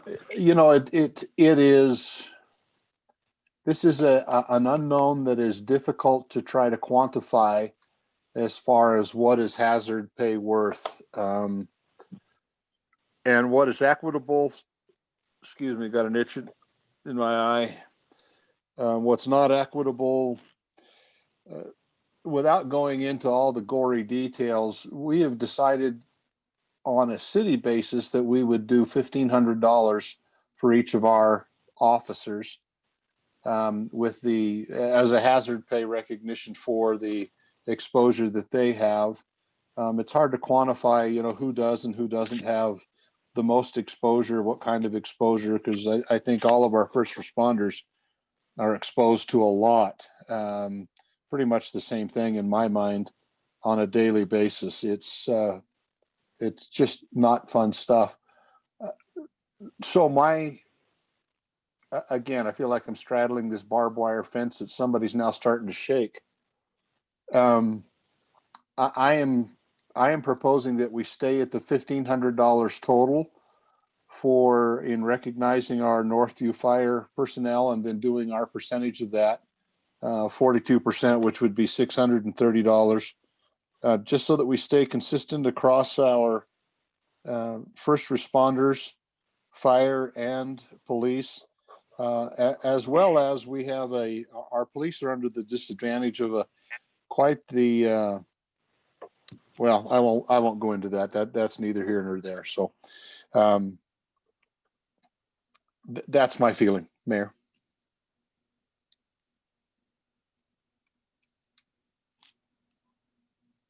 I think you're muted, Mayor. Most people prefer that. So thank you. Councilmember Ekstrom, do you have some input? No, if anything, I wish we could raise the police too. I mean, our first responders give us their all. I mean, what they give us is kind of priceless. If there's any money we can give them, I want to give it to them. But I think in all fairness, just speaking to Councilman Swanson's point, I don't know that we want to say the fire is more important and they deserve, or more deserving. I think probably equitable across the board. I would be in favor of raising both if we have the funds to do it. So in absence of a way to increase the police, I say we match it for the fire. Well, we could charge you more property taxes on your home if that's okay. All right.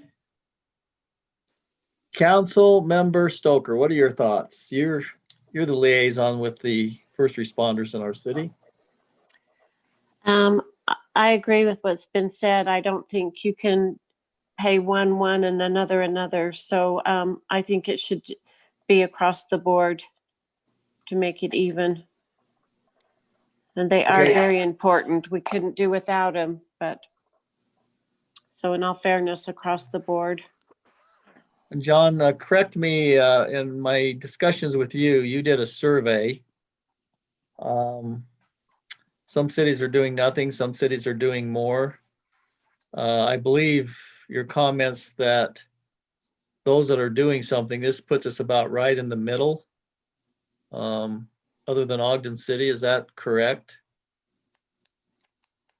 John? Yeah, based on the information I've seen, that cities are doing between $1 and $2 a person.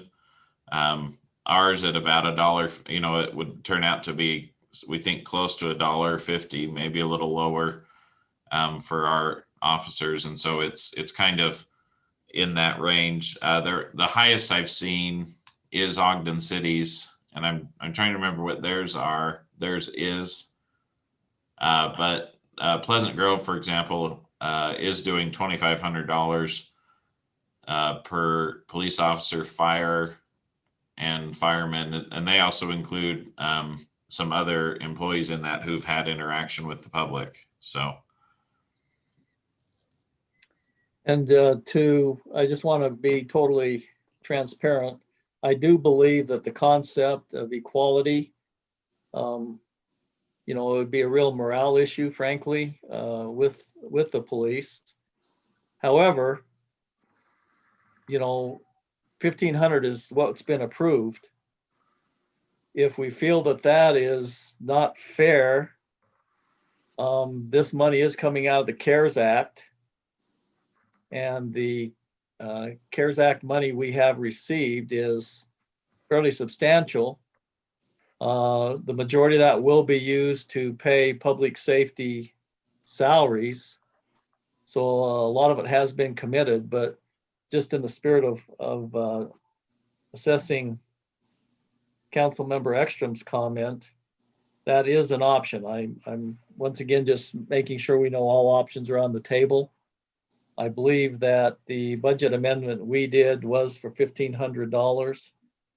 I have had a discussion with Chief Quinney. I want to make sure that we are not in any way shortchanging the public safety. That's our number one priority, I believe, as council members, is to keep our citizens safe. And so I have had discussion with Chief Quinney to make sure that we're not sending an inappropriate message that we don't think they're valuable. And his response was that he doesn't feel we're being unfair. That doesn't mean he wouldn't suggest it would be fairer, but anyway, just wanted to put that out on the table. But I do believe that the comments have been made of equality. Otherwise, we do probably demoralize either our firefighters or the police, and that's not the message you want to send, because we do value them. So, John, do you have anything else to add? Nope, I do not. Okay, so do we have a motion? Excuse me. I'm trying to think of how we would word the motion.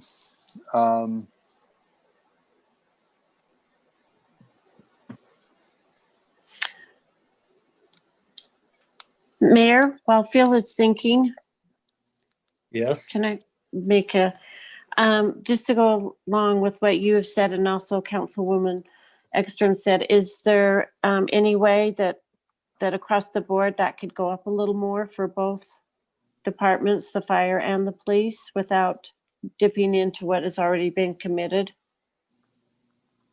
Once again, I would ask if Evan has a differing opinion, but this money comes out of the CARES Act money that we have received. Evan, I don't have the exact number on how much of that is committed to public safety salaries. If that's all committed to cover that, I think if we went to 2,000, just to put it in perspective, I think there was about 20, John, of officers that would, so that'd be about an additional $10,000 plus benefits. I think we've got to keep in mind that, particularly in the city, I don't know about the fire district, but benefits are about another 30%, John, with contribution to pension and FICA and things. Yes, it increases the cost dramatically. So, 500 turns into 650, let's just say. So on our officers, that'd be another $13,000. And if it's 31 firefighters at 2,000, that's and our share of that would be 42%.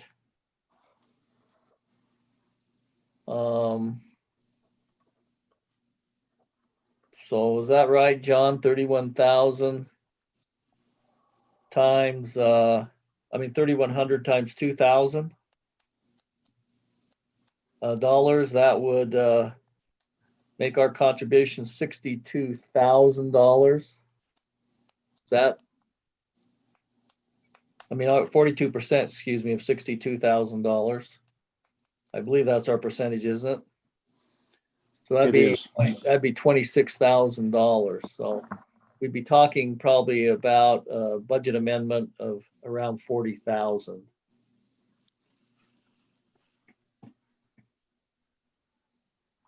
So in answer to your question, that is the possibility. It just takes more money out of the CARES Act and detracts from the amount we have to pay overall public safety salaries, which reduces the amount that would flow into the general fund. It never hurts to ask the question and get the answer. So thank you. Is that an adequate answer for you Yes. on the fly? All right. Councilmember Swanson, have you thought deeply and do you have a motion? Oh, I've thought deeply, but I don't know that it's going to sound that way. I'm still straddling that barbed wire fence, and Chief Wade can shake it pretty hard. Mayor, can I make a comment? Sure, Evan.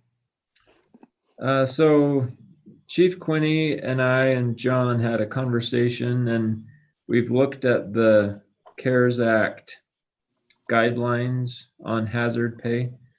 And it seems pretty clear in the guidance that hazard pay given across the board is not in accordance with the guidelines, but that if the hazard pay is tied to actual work or actual hours, then that's acceptable. And so rather than approving a dollar amount per employee, we were hoping to be able to tie this to an hourly rate so that the hazard pay could be given based on the actual number of hours that were worked. So that's just a minor clarification, but it seems like it would be wise for us to take that approach as far as trying to stay in line with the guidance that we have. You surely want to stay in guidance. Could we cap that at a maximum 2,080 hours?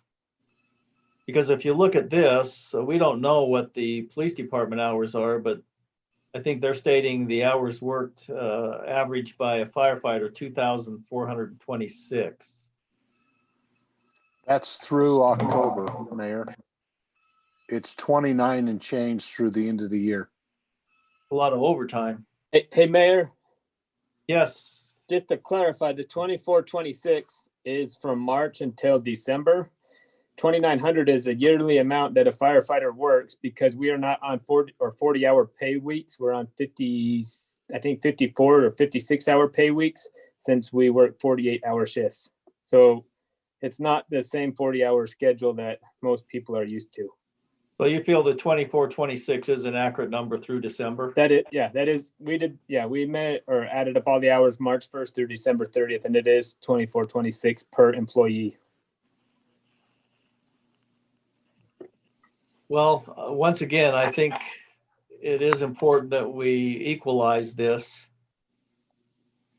So just to put this in perspective, if we were shooting for $2,000, right? We would take $2,000 and divide it by 24.26. And that's 82 cents an hour for hours work to get to 2,000.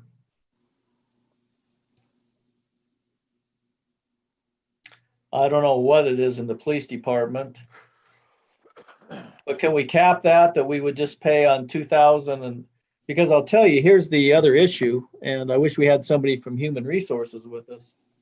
When you start talking about paying an hourly amount and it involves overtime, you're obligated to pay that rate at an overtime rate. So,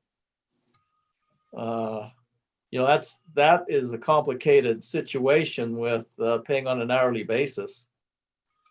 I don't know if firefighters are subject to the overtime rules. But the Department of Labor would tell you that if you pay an hourly amount and you pay double time or time and a half, you have to do that on the amount that you're paying there. So maybe we don't have enough information to make a decision tonight.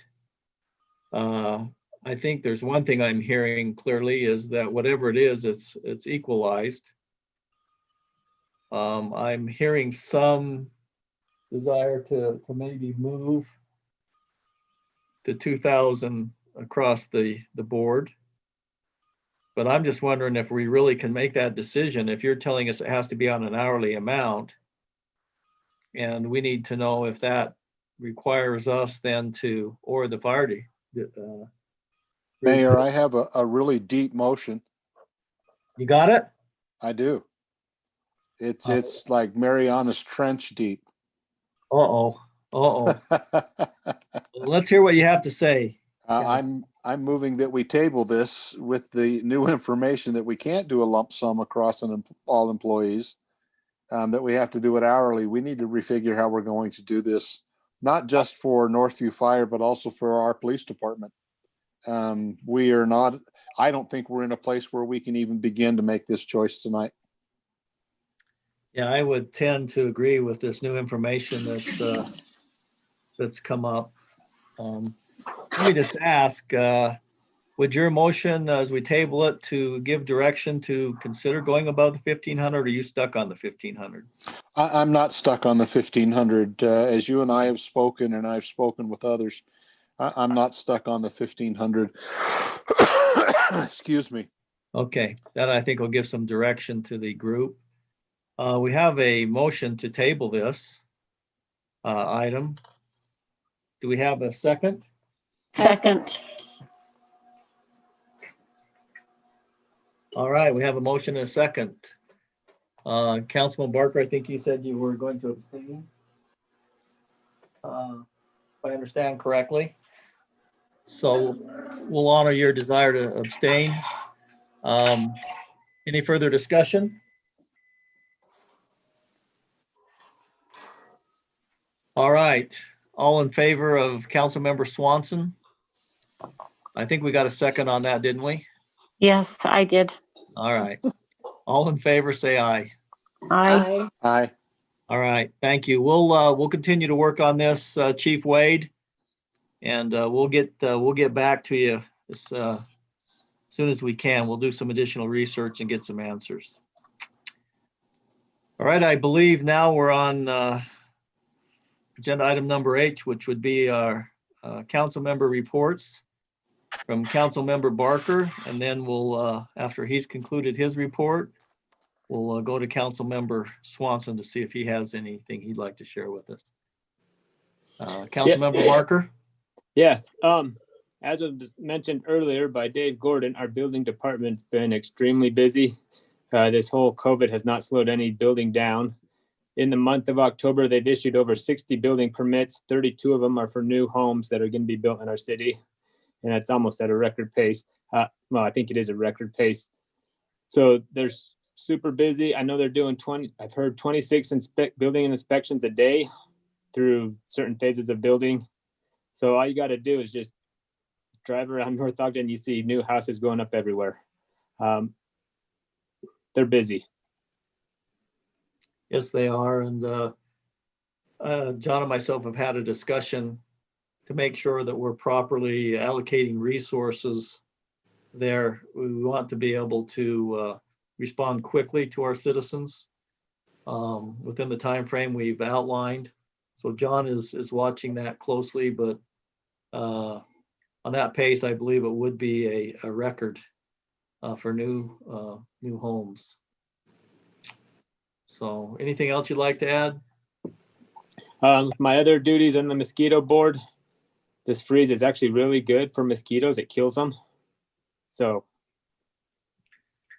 you're into killing mosquitoes is what you're saying. As long as the mosquitoes die, but I hate being cold. All right, well, maybe you could do some further research and come up with a solution to kill them without it getting cold. Well, they're doing that in the summertime too. So, All right. But right now we're kind of slowing down. Perfect. Anything from the Planning Commission? Not tonight. General Plan Steering Committee? Anything? Yes, we're meeting again tomorrow night. They're working really hard on getting the vesting. It should be here soon. We went over we broke the city down into zones, and we went through it last meeting, and they're starting to outlay where they want which zone to have. If I can remember the correct terminology, where the conservation easements and where they're going to move higher density over to, and they're getting their recommendations together, and they should be coming soon. All right. Thanks for your leadership there, Councilmember Barker. Anything else? Nope. All right. Councilmember Swanson, we've talked a lot about finances tonight. Do you have anything else you'd like us to be aware of? I just want to, for public's sake, John, can you pull up the sales tax collections fiscal year 2021 that Evan sent you? We start with the first one. That's the table.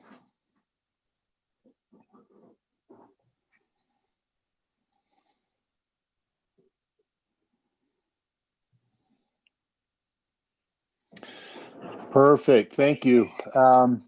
As you can see through the fiscal year 2020 in July, we collected 248. In 2021, we collected 291. That's a pretty big jump over a year. It's 17%, 17.5%. Same in the month of August, 284 versus last year at 243. Now this is not compared to what we budgeted. If you can slide down, John, and show the sales tax trend graph there. In the bottom there, you can see the green, the light green. That is what we budgeted this year and what we anticipated where we would be. So if you look at the first 2 months there, and in July and August, the two red dots at the top are the taxes that we've actually collected, and the green at the bottom is where we budgeted. So this is confounding economists and smart people like Mayor Berube left and center why we haven't seen the economic downturn, at least here locally, that we expected. While I'm optimistic with this recent severe uptick in COVID cases and with the flu season and everything else coming, I still am cautious that we have a downturn coming as we hole up for the winter. And I could be totally wrong. I'm certainly not an economist nor a CPA or anything else. But I think we've been smart to be cautious with our budgeting.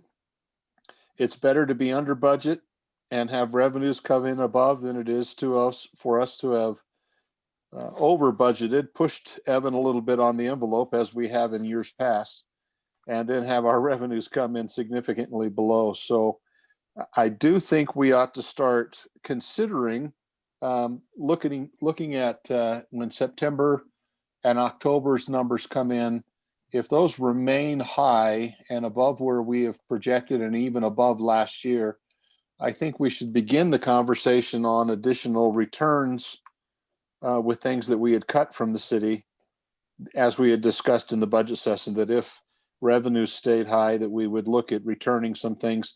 Doesn't mean we have to return things, but I think we should start having those conversations. Thank you, Council Member Swanson. And I've asked John to be prepared tonight to talk about that restoration concept you just mentioned.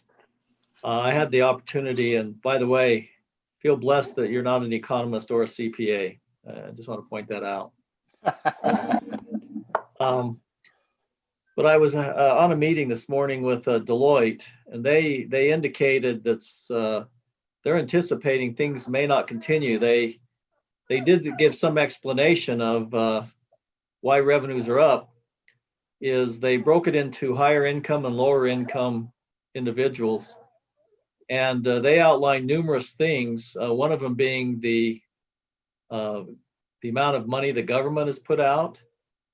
That's been spent, and some people now maxed out on spending their savings and credit cards. So they're anticipating that this, particularly with the spike, may not continue. The unemployment, the extra $600 in unemployment and things, they were saying that was what was pumping up these numbers early on.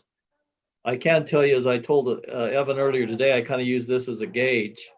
With the announcement from the governor of the new mandate and his emergency plan, we have seen an uptick. People now are again starting to increase what they're buying at the store. So it could be an interesting ride, but I agree, it's not over till it's over. All right, thank you for that report. Anything else? Thank you very much. We'll now enter into public comments, but once again, as I mentioned, we have asked John to kind of talk a little bit just to get on our minds what the potential restoration plan may look at, like if sales tax continues. So, but before we go there, John, let's see if we have any public comments. And please let us know if you see someone that would like to speak or sends a chat. We have a comment from Brett Hamblin. Let's hear from Brett. Brett, if you'd state your full name again and your address. This is Brett Hamblin, 963 Deer Meadows Drive. I have two comments I'd like to make. The first, after listening to all the discussion, the inputs, and the decisions made tonight, it just reiterates what I said in my thoughts, that I am very pleased and happy with city government. All you folks are doing a wonderful job and doing what's best for North Ogden, and I appreciate that. Thank you, The Brett. second thing is relative to the discussion on hazard pay for our first responders. First thing, I'm in total agreement that I personally can't, in my own mind, determine which I feel is better or worse off in this whole pandemic mess, whether it's our police department or our fire department. And so I'm totally in favor of trying to make it equitable both ways. And I'm definitely in favor of giving them everything we can, because no one I know of is more deserving. Thank you. Thank you for your comments, Brett. John, anyone else? Not at this time. I see something from David Gordon. He has a comment that says, is there any potential for, well, you could probably read that, John. So his question is there a potential for opening green waste earlier in the season and add an additional day during the week? I don't believe we've had that discussion, but we surely can have it. We do have a bit of a dilemma right now, as you know, with the storm. We packed a lot of stuff in there, and we didn't have it a burn permit, and so we've got some decisions to make between now and when we can make a decision on what to do with it. It's pretty full, but David, we can surely look at that. Obviously, it entails increased expense, to have additional personnel over there, but we're here to serve the citizens, and if they're willing to pay for something like that, I think we ought to address it. So thanks for bringing that up. Well, we can have that discussion with staff and see what they have. So, and the help offset the waste collection. You know, if we could figure a way to get folks to take their grass clippings over there, we may have an offset. So we'll address that, and thank you for bringing that to our attention. John, do you see anything else? No, this time. All right, maybe we could, John, start with you with some staff comments, particularly regarding some of the issues we've talked about in the restoration, if you're prepared to do that. If not, we understand. But maybe just some oversight to the council for them to be thinking about.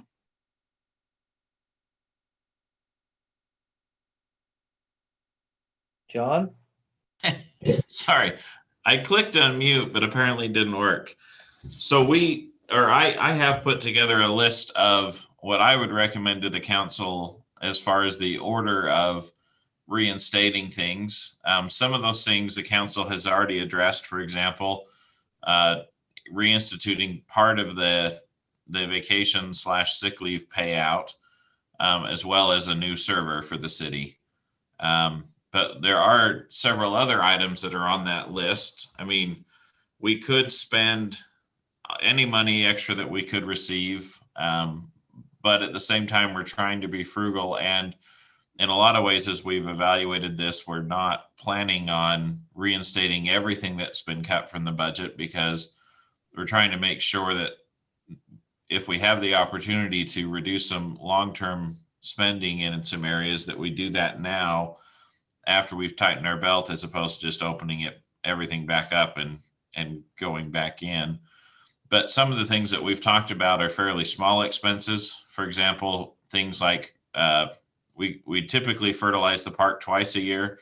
We scaled it back to once this year just because of the COVID money, or because of the risks. We figured we could get by a year without fertilizing it twice, but that would be the type of thing we would need to bring back in for a long-term expense, a year-over-year expense. We also did some things like we didn't add a police officer, and the police officer, as well as the expenses associated with that officer, would need to come in at some point if we wanted to be, or if the council wanted to make that decision. Then we also have some other stuff that we put off, that's kind of that ongoing maintenance, some of our street maintenance projects. We actually didn't replace 2 of the police vehicles that we wanted to replace this year because of budget constraints. We'd planned on replacing 5 and only did 3. And so those are some of the things that would be on this list, or higher on the list. And then down towards the bottom and is kind of where we start to get some of the things that are not vital, but do provide a benefit to the city. And I'm specifically thinking training for staff and for council, and then some of those type of programs. And so as we get ready to have that conversation, right now I've told the employees who've asked that the council would probably be looking for that information, like Councilman Swanson said, September, October sales tax numbers, which we'd get in December, before we start turning the valve on for a lot of expenses, which really means that conversation would be had in December or January. One of the beneficial things we have is that some of these items get cheaper as the year goes on. For example, if we were to hire a new officer, if we only hire him for half of the year, then we only have to plan for half of that expense in this budget year. However, we would have the ongoing expense for salaries and benefits moving forward, as well as the full cost for equipment and vehicles and things like that. Hey, John? Yeah. Just so Councilman Barker knows, I did have the discussion with you. On that list too is making the appropriate salary adjustments if the funds are available. I do want to mention one of the discussions we had was the fact the first thing we probably need to restore is the rainy day $360,000. We surely don't want to be operating at a deficit and using fund balance. I think we restored 170,000 of that out of the approximately 360.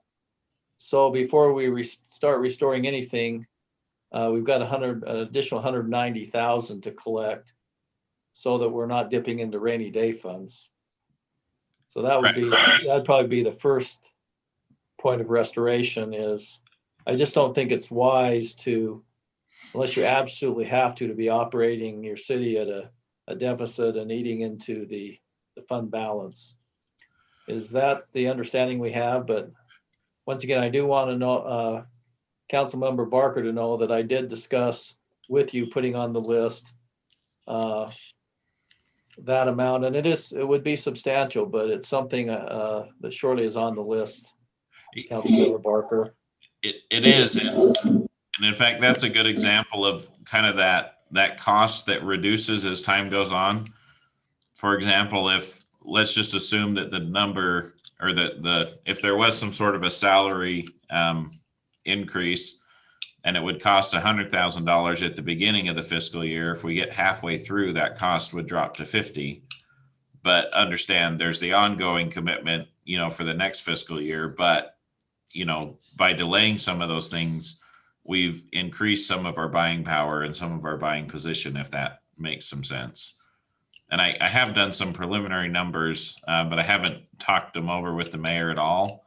And so I'd hesitate to share anything, making sure I didn't go the wrong direction or get people's hopes up in a way that I wouldn't want to, especially since the decision is still, I think, 2 months out, in my opinion. I think two things there. One is until we can see a sustainable trend, we're going to hold where we're at, but we will and do have a priority list to Councilmember Swanson's question of reinstatement. Correct. And, John's done a nice job. We've worked together on that, and I think we would have a good plan to present to the council. So does that give you some things to chew on?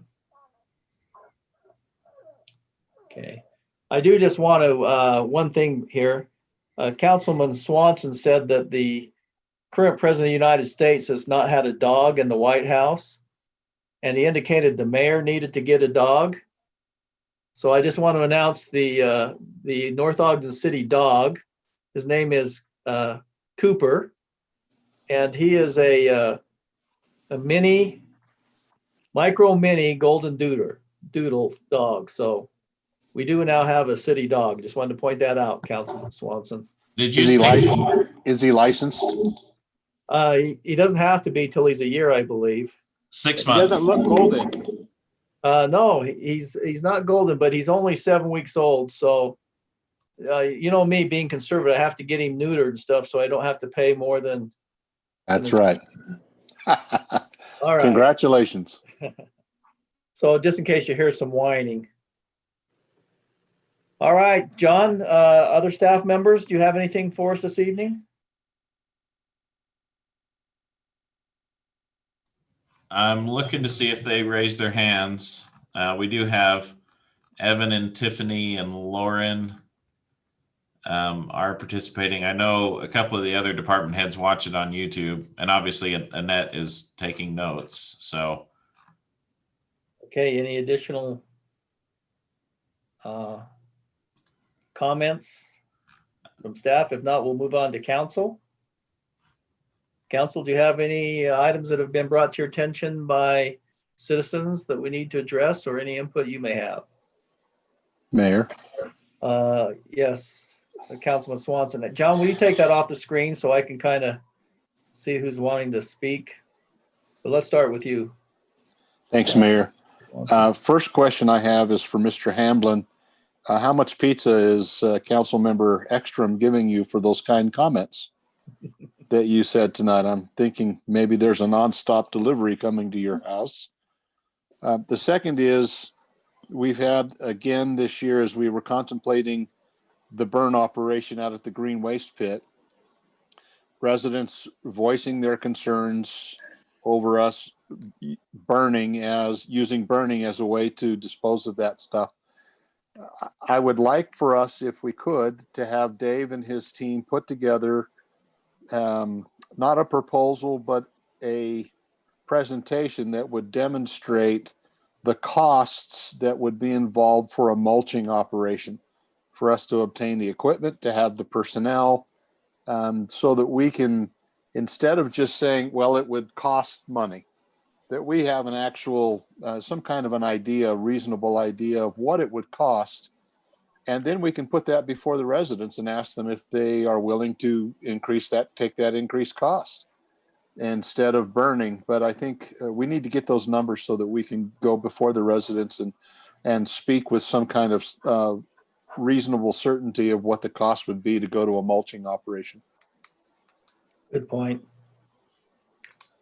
And that's all I have, other than it's great to serve with all of you. This is a great council and a great mayor.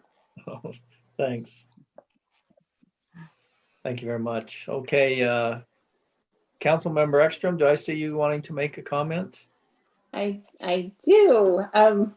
We do share pizza for Christmas, so the Hamplins can look forward to our neighbor gift.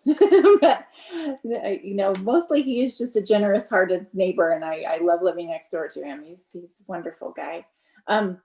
But my question was just, we had talked a little about having a working session concerning the closure of Pleasant View Drive and that surplus property that the veterinary hospital was wanting to purchase. Do we have kind of an update on where we are as far as that goes? I can give you a little bit of update, and then John can chip in. John and myself visited the site. What was it, Friday, John? No, last Wednesday, I guess. Yep. I don't know. Sometime last week.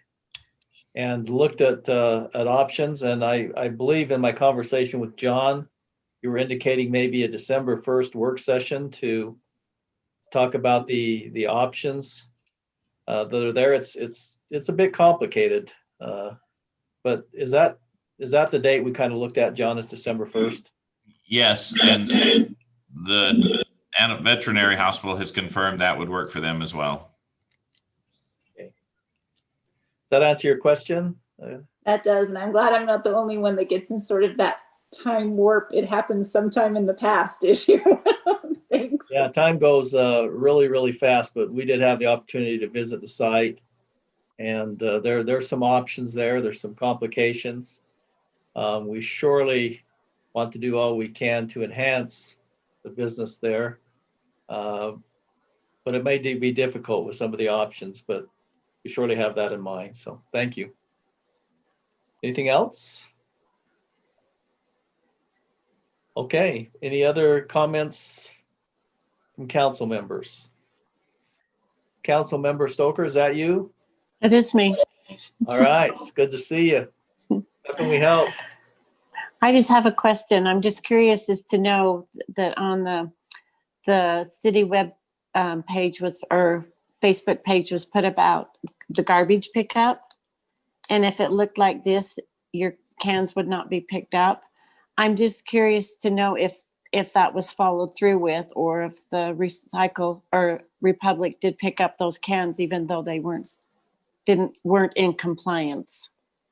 Just curious. I will find out and let you know. I'm not sure if they did pick those up or not.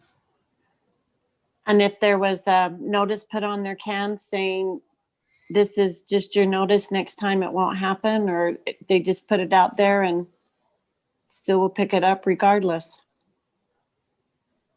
I will find out the details, and Dave or myself will email you. Thank you. Or email all of you, I should say. Thanks. Once again, I think on that same comment, on the thread of comments, they were talking about that being paid for with tax dollars. Once again, it's money out of everybody's wallet, but that's a fee based upon usage situation. So, okay, we'll get you an answer on that. Thank you. Member Stoker. Councilmember Barker, do I see you wanting to make a comment? Yeah, I just had one quick comment. It relates to what Councilman Swanson said about chipping. If anyone wants to see what it looks like when you chip a lot of fire or a lot of wood, drive out to Pleasant View to the LDS Church on 1000 West. You can see their piles that they chipped just from this last windstorm. And right now our green waste has a bigger pile than they did. And also the issues that come up with chipping is they will have to chip that twice to make it yard usable. And the fire department's been going out with our thermal imaging cameras to make sure the piles don't get hot, and it's in the fall right now, and they don't spontaneously combust. So if we start looking into chipping, that's another cost we're gonna have to look at, as how small of piles do we keep before they start hauling them away? And you don't want to make sure they get too hot and then they combust and cause even more. Then we'll have a burn anyways. So, Hey, Councilmember Barker, do you know where they got the chipper? I can't remember. I know that the National Guard was looking at projects, so I don't know if they came up here or if they rented one. But I know after the storm, there was a lot of funds available for cities to use if needed, and I think they may have utilized, whether it's National Guard or somebody else. Okay. Thanks for your comments. Anyone else? John, is there anything we've forgotten that you and I have talked about recently that the council and citizens need to know we're addressing? That you can think of? Councilmember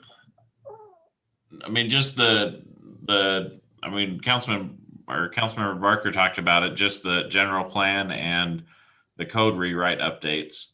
There'll be some upcoming open houses and discussion about the city code and the city general plan that everybody should be aware of. You know, it'll be beginning of next year when most of that'll start coming, but we need input and feedback so we get the right code presented. I would propose we use the Cliff Note strategy where the council member who's over that area reads and then reports. Because you keep threatening us with all this boring reading, John. There's a reason I became a firefighter. We don't have to read that much. I think technical. Our current code is only about 800 pages. So. All right. Well, looks like we're getting to the end of our meeting. I'd just like to comment on the great organization of the Veterans Day program that was held last Sunday. You know, my challenge to not only make North Ogden the most patriotic city in our state, but in our country. I just happen to live, as most of you know, in the mouth of the canyon where the flag flies, and I have the opportunity to look at all the people that have stopped to look at that and have hiked up, and I think it's very representative of our city. And I just want to thank the council as we close for all they do to serve the citizens. It's my blessing and privilege to serve with each of you, and really appreciate all you do. And once again, want to thank the citizens for their participation this evening. And with that, if there's nothing else, we'd be looking for a motion to adjourn our meeting. So be it. So be it. Adjourn. So does anybody have a second to the so be it? I'll second that. We have a motion and a second. All in favor of adjourning the meeting? Aye. Aye. All right. Thank you. Have a great evening. Good night, Mayor. Good night, everyone.